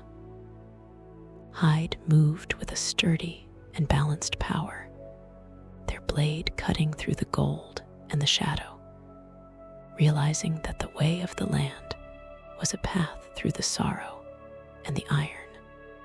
The walk through the burning gardens of the inner ward at dusk was a story of a sacred choice. Hyde moved through the falling ash to find the spirit of Takakairo one last time, his form transparent and pale in the light of the fire. This is a moment of raw and spiritual reality. The atmosphere was somber and very still, a realization that to end the threat of the Amrita, the two-headed dragon had to say its final farewell. This part of the history is a story of the brother's mercy, where the tradition of the warrior met the reality of the healed soul. The sound of the wind through the burning trees was a sharp and echoing snap, making the warrior feel solid and heavy in a world that was turning back to the earth.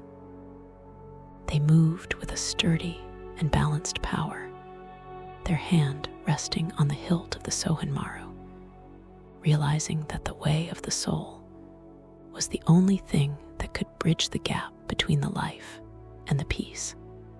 Deep in the heart of the abyss of the final siege, the final trial of the 10th part took place as Hyde faced the manifestation of the nine-tailed fox as it attempted to consume the future of Japan. The atmosphere was intimate, cold, and resolute, a realization that the ancient shadow of the Heian period had returned for one last strike. This is a story of the sovereignty of the fatting flame, where the air was filled with the weight of the millions of fallen and the scent of the coming winter. The warriors found that the fox was a mirror of the world's pain, its many tails sweeping away the walls of the castle.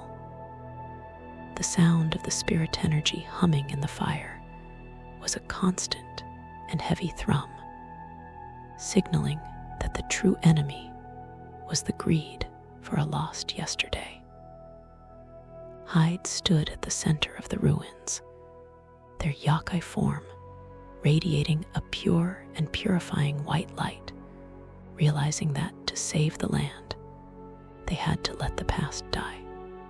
The experience in the final siege ends with Hyde looking toward the quiet horizon as the smoke of Osaka began to dissolve into the morning light.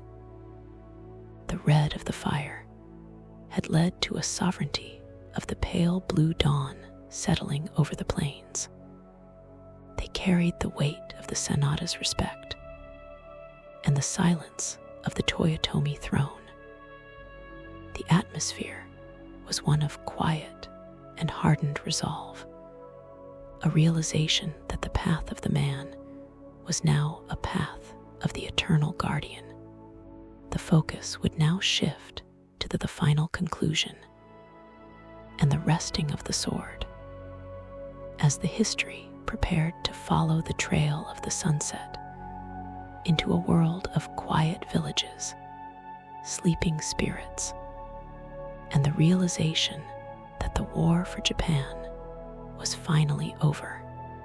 The final legacy of the 10th part of the journey is a story of the strength in the final stand. You have seen the survivor break the silence of the trenches and find the honor within the siege. You have felt the sting of the cold rain and the weight of the cannon.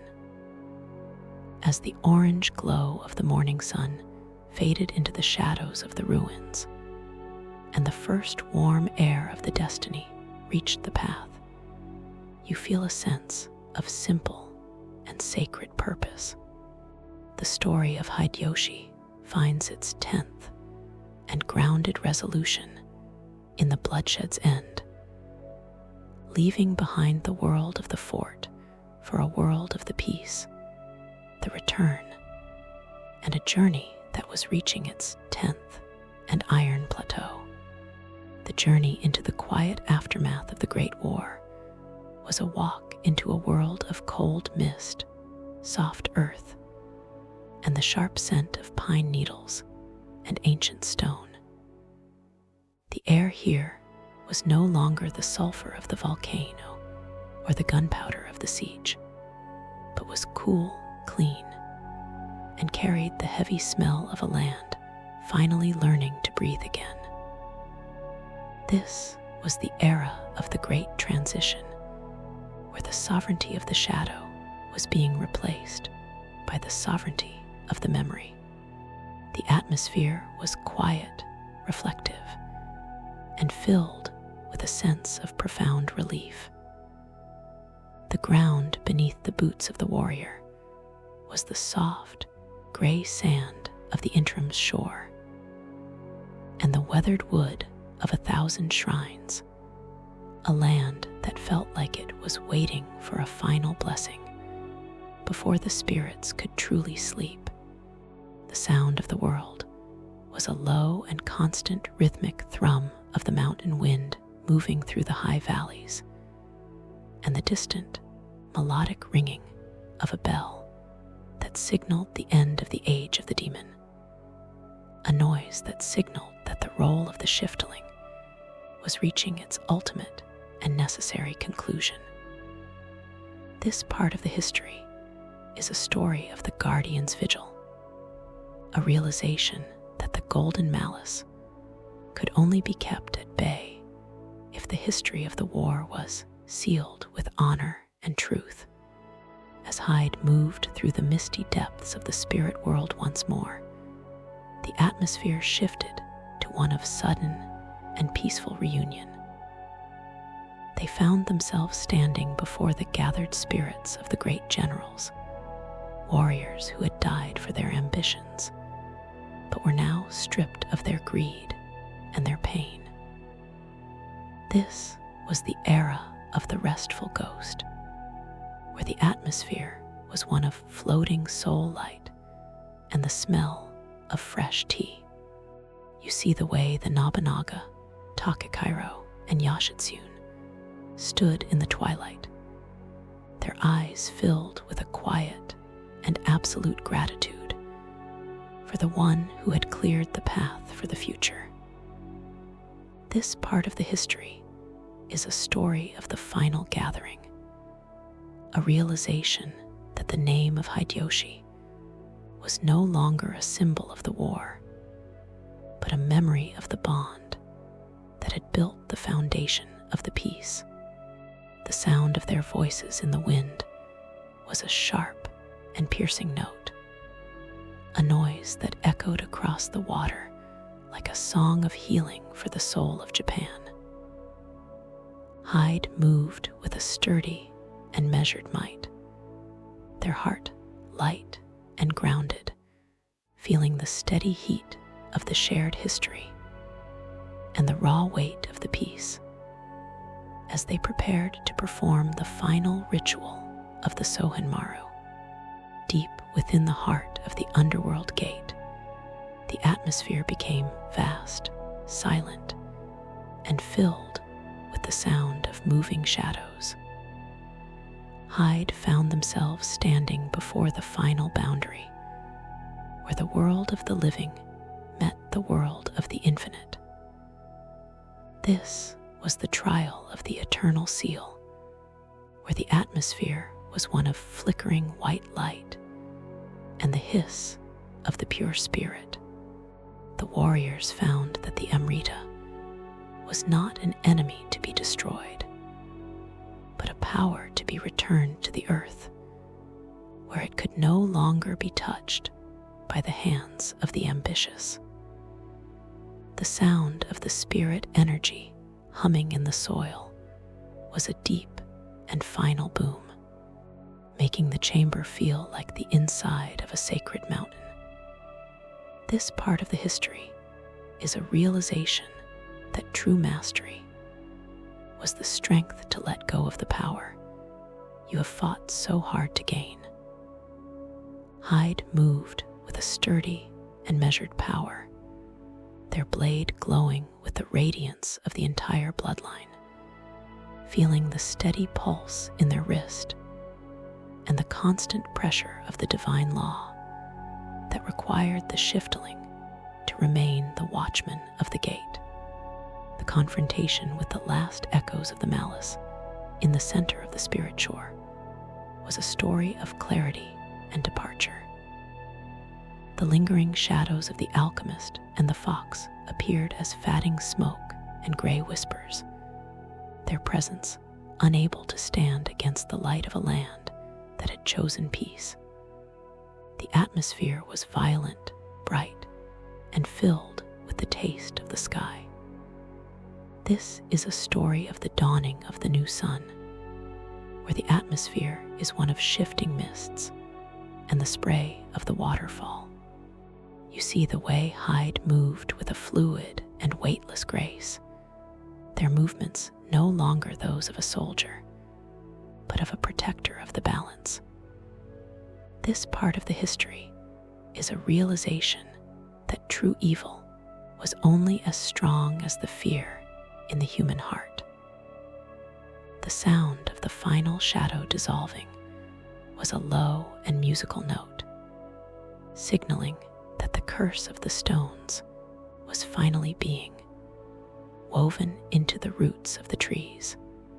Hyde moved with a sturdy and balanced power, their blade cutting through the vapor and the past, realizing that the way of the land was now a path through the silence and the light.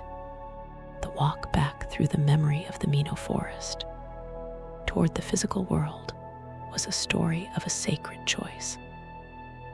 Hyde moved through the ancient trees to find the spirit of the white viper one last time, its form glowing with the green light of the life. This is a moment of raw and spiritual reality. The atmosphere was somber and very still, a realization that the nature of the yokai was returning to its original and pure state.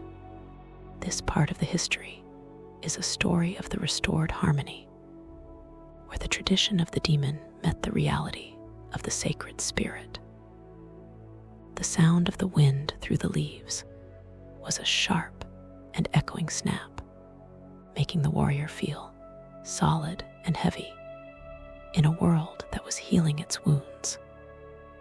They moved with a sturdy and balanced power, their hand resting on the hilt of the Sohenmaru, realizing that the way of the soul was the only thing that could ensure the peace of the forest. Deep in the heart of the shrine of the first samurai, the final trial of the 11th part took place as Hyde and Mumio prepared the final ritual to close the gateway forever. The atmosphere was intimate, cold, and resolute, a realization that the shiftling existence was the lock on the door of the dark. This is a story of the sovereignty of the silent vow, where the air was filled with the weight of the centuries and the scent of the fresh incense.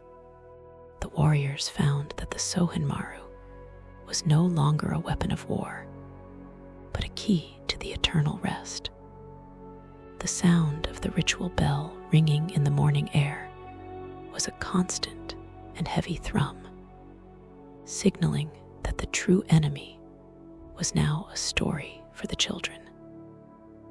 Hyde stood at the center of the shrine, their yokai form flickering into a final and peaceful glow, realizing that to finish the journey, they had to become the silence themselves. The experience in the interim, and the shrine ends with Hyde looking toward the quiet horizon as the world began its sovereignty of the eternal peace.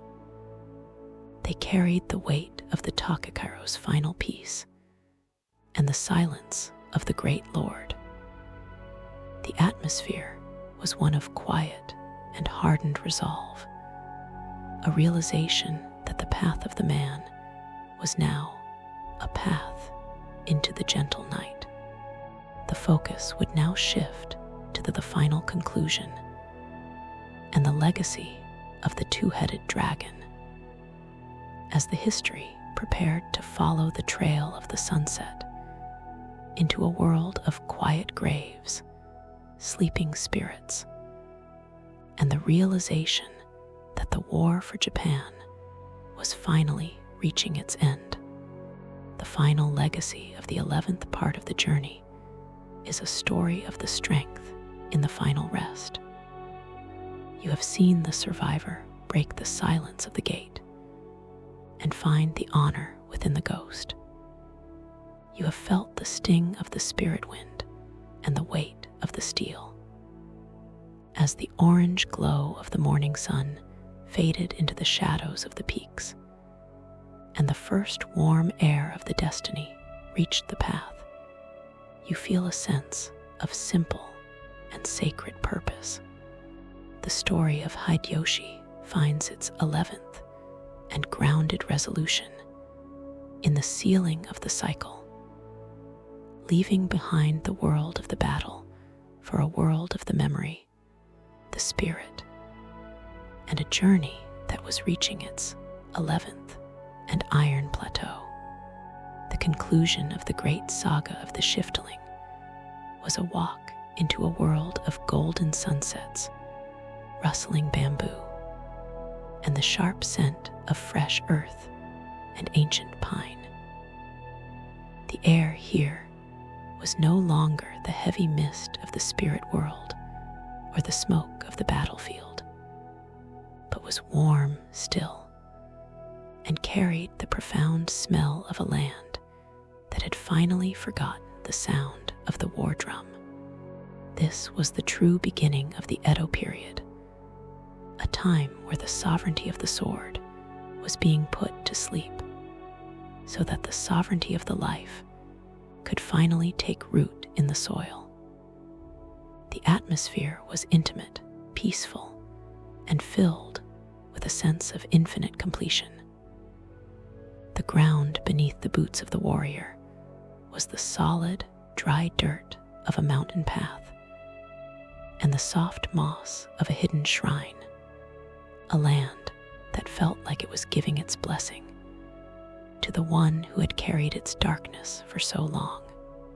The sound of the world was a low and constant rhythmic thrum of the wind through the cedar branches, and the distant, rhythmic splashing of a mountain stream, a noise that sounded like the quiet breath of a god who had finally found peace.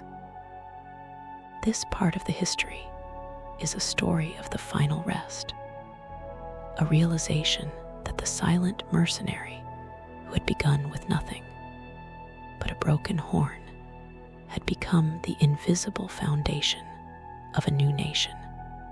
As Hyde stood upon the high peaks overlooking the Mino province where it had all started, the atmosphere shifted to one of sudden and clear reflection. They were no longer the hunted outsider, but the living memory of the two-headed dragon. This was the era of the settled spirit, where the atmosphere was one of soft orange light and the smell of wildflowers.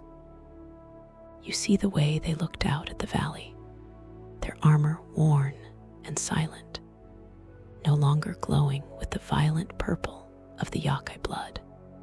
This part of the history is a story of the survivor's legacy, a realization that the golden malice of the Amrita had been replaced by the natural wealth of the harvest. The sound of the birds returning to the trees was a sharp and piercing note, a noise that no longer signaled a warning, but a song of the morning.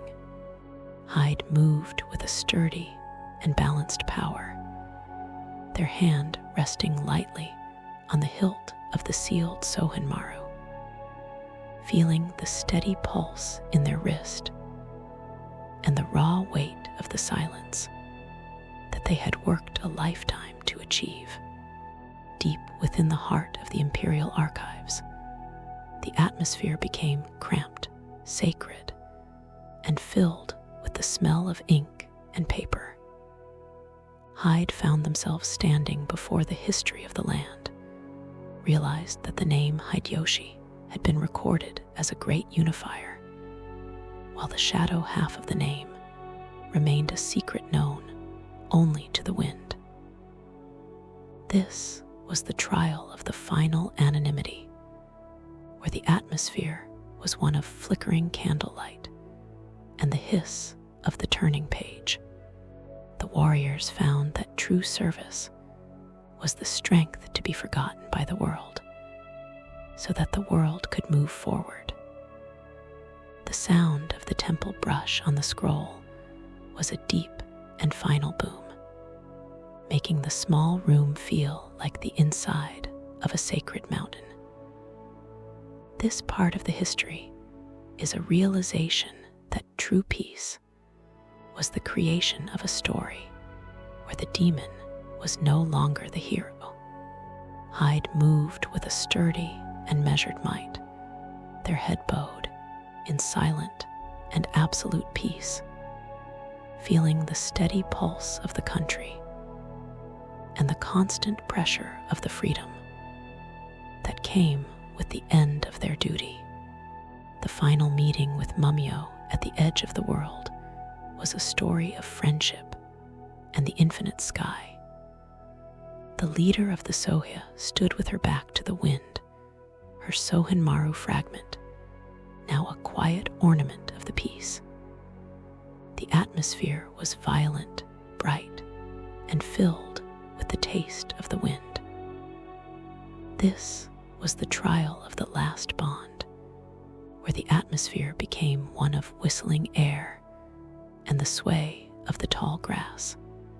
The warriors found that they were no longer defined by the monsters they hunted, but by the lives they were allowed to lead. The sound of their footsteps on the mountain path was a sharp and echoing snap, making the world feel solid and heavy in its beauty. This part of the history is a realization that true connection was a bridge that could span across the centuries.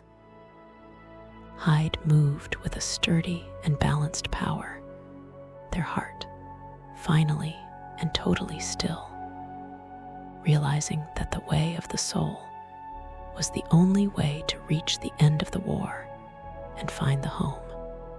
With the Sohenmaru finally returned to the stone of the interim, the atmosphere shifted to one of quiet and final resolution. Hyde settled into a life of quiet observation, watching over the villages and the forests, as a spirit that was neither human nor yokai, but something purified and eternal. This is a moment of raw and existential reality. The atmosphere was somber and very still as the legend of the Shiftling began to fade into the myth of the mountain guardian. This part of the history is a story of the resting of the horn, where the tradition of the warrior met the reality of the permanent silence. The sound of the evening insects was a low and constant moan, making the mountains feel solid and heavy in the wake of the history. Hyde stood at the door of a small hut, their eyes fixed on the golden moon rising over the peak, realizing that the way of the land was now a path through the simple and the sacred. Leaving the memory of the bloodshed behind, the journey reached its final and infinite conclusion. The atmosphere was vast, silent, and filled with a sense of completion, a realization that the two-headed dragon had finally found its sovereignty of the one heart. This part of the history is a story of the end of the shift, where the atmosphere is one of purple sunsets and the smell of earth. You see the way the sun rose over Japan that was whole, a sign of the world's rebirth. The air was warm and carried the taste of life and the heavy scent of the future. The sound of the world moving forward was a sharp and piercing note, signaling that the shadow of the gold was finally sealed beneath the weight of the peace. Hyde moved through the trees of the new age, their eyes fixed on the flicker of the first star, realizing that, to save the world, they had to let the world go on without them. Deep in the heart of the final dream, the final trial of the 12th part took place as we reflect on the legacy of the Nioh. The atmosphere was intimate, cold, and resolute, a realization that the Sengoku era had ended with the victory of the quiet heart. This is a story of the sovereignty of the peaceful morning, where the air was filled with the weight of the souls who could finally sleep.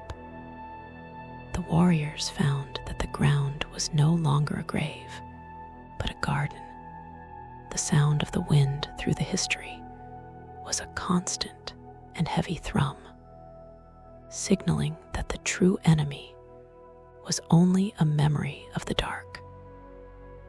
Hyde stood at the end of the path, their journey complete and grounded, realizing that the story of the Shiftling was a story of finding the human in the middle of the demon. The experience of the 12 parts ends with a quiet and respectful silence. The red of the war had led to a sovereignty of the pure white silence settling over the history. We carry the weight of the Hyde silence and the honesty of the Sohenmaru. The atmosphere is one of quiet and hardened resolve, a realization that the path of the ash was now a path into the gentle night. The focus now shifts to the eternal sleep, as the history prepared to follow the trail of the ink into a world of quiet graves, living peace, and the realization that the journey was worth every step. The final legacy of the 12 parts of the journey is a story of the strength in the final piece.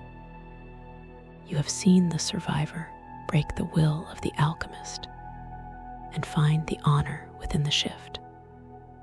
You have felt the sting of the fire and the weight of the gold. As the orange glow of the setting sun faded into the shadows of the mountains, and the first cool air of the evening reached the path, you feel a sense of simple and sacred purpose. The story of Hideyoshi finds its 12th and grounded resolution in the peace of the two-headed dragon, leaving behind the world of the sword for a world of the silence, the memory, and a journey that had finally reached its ultimate and eternal conclusion.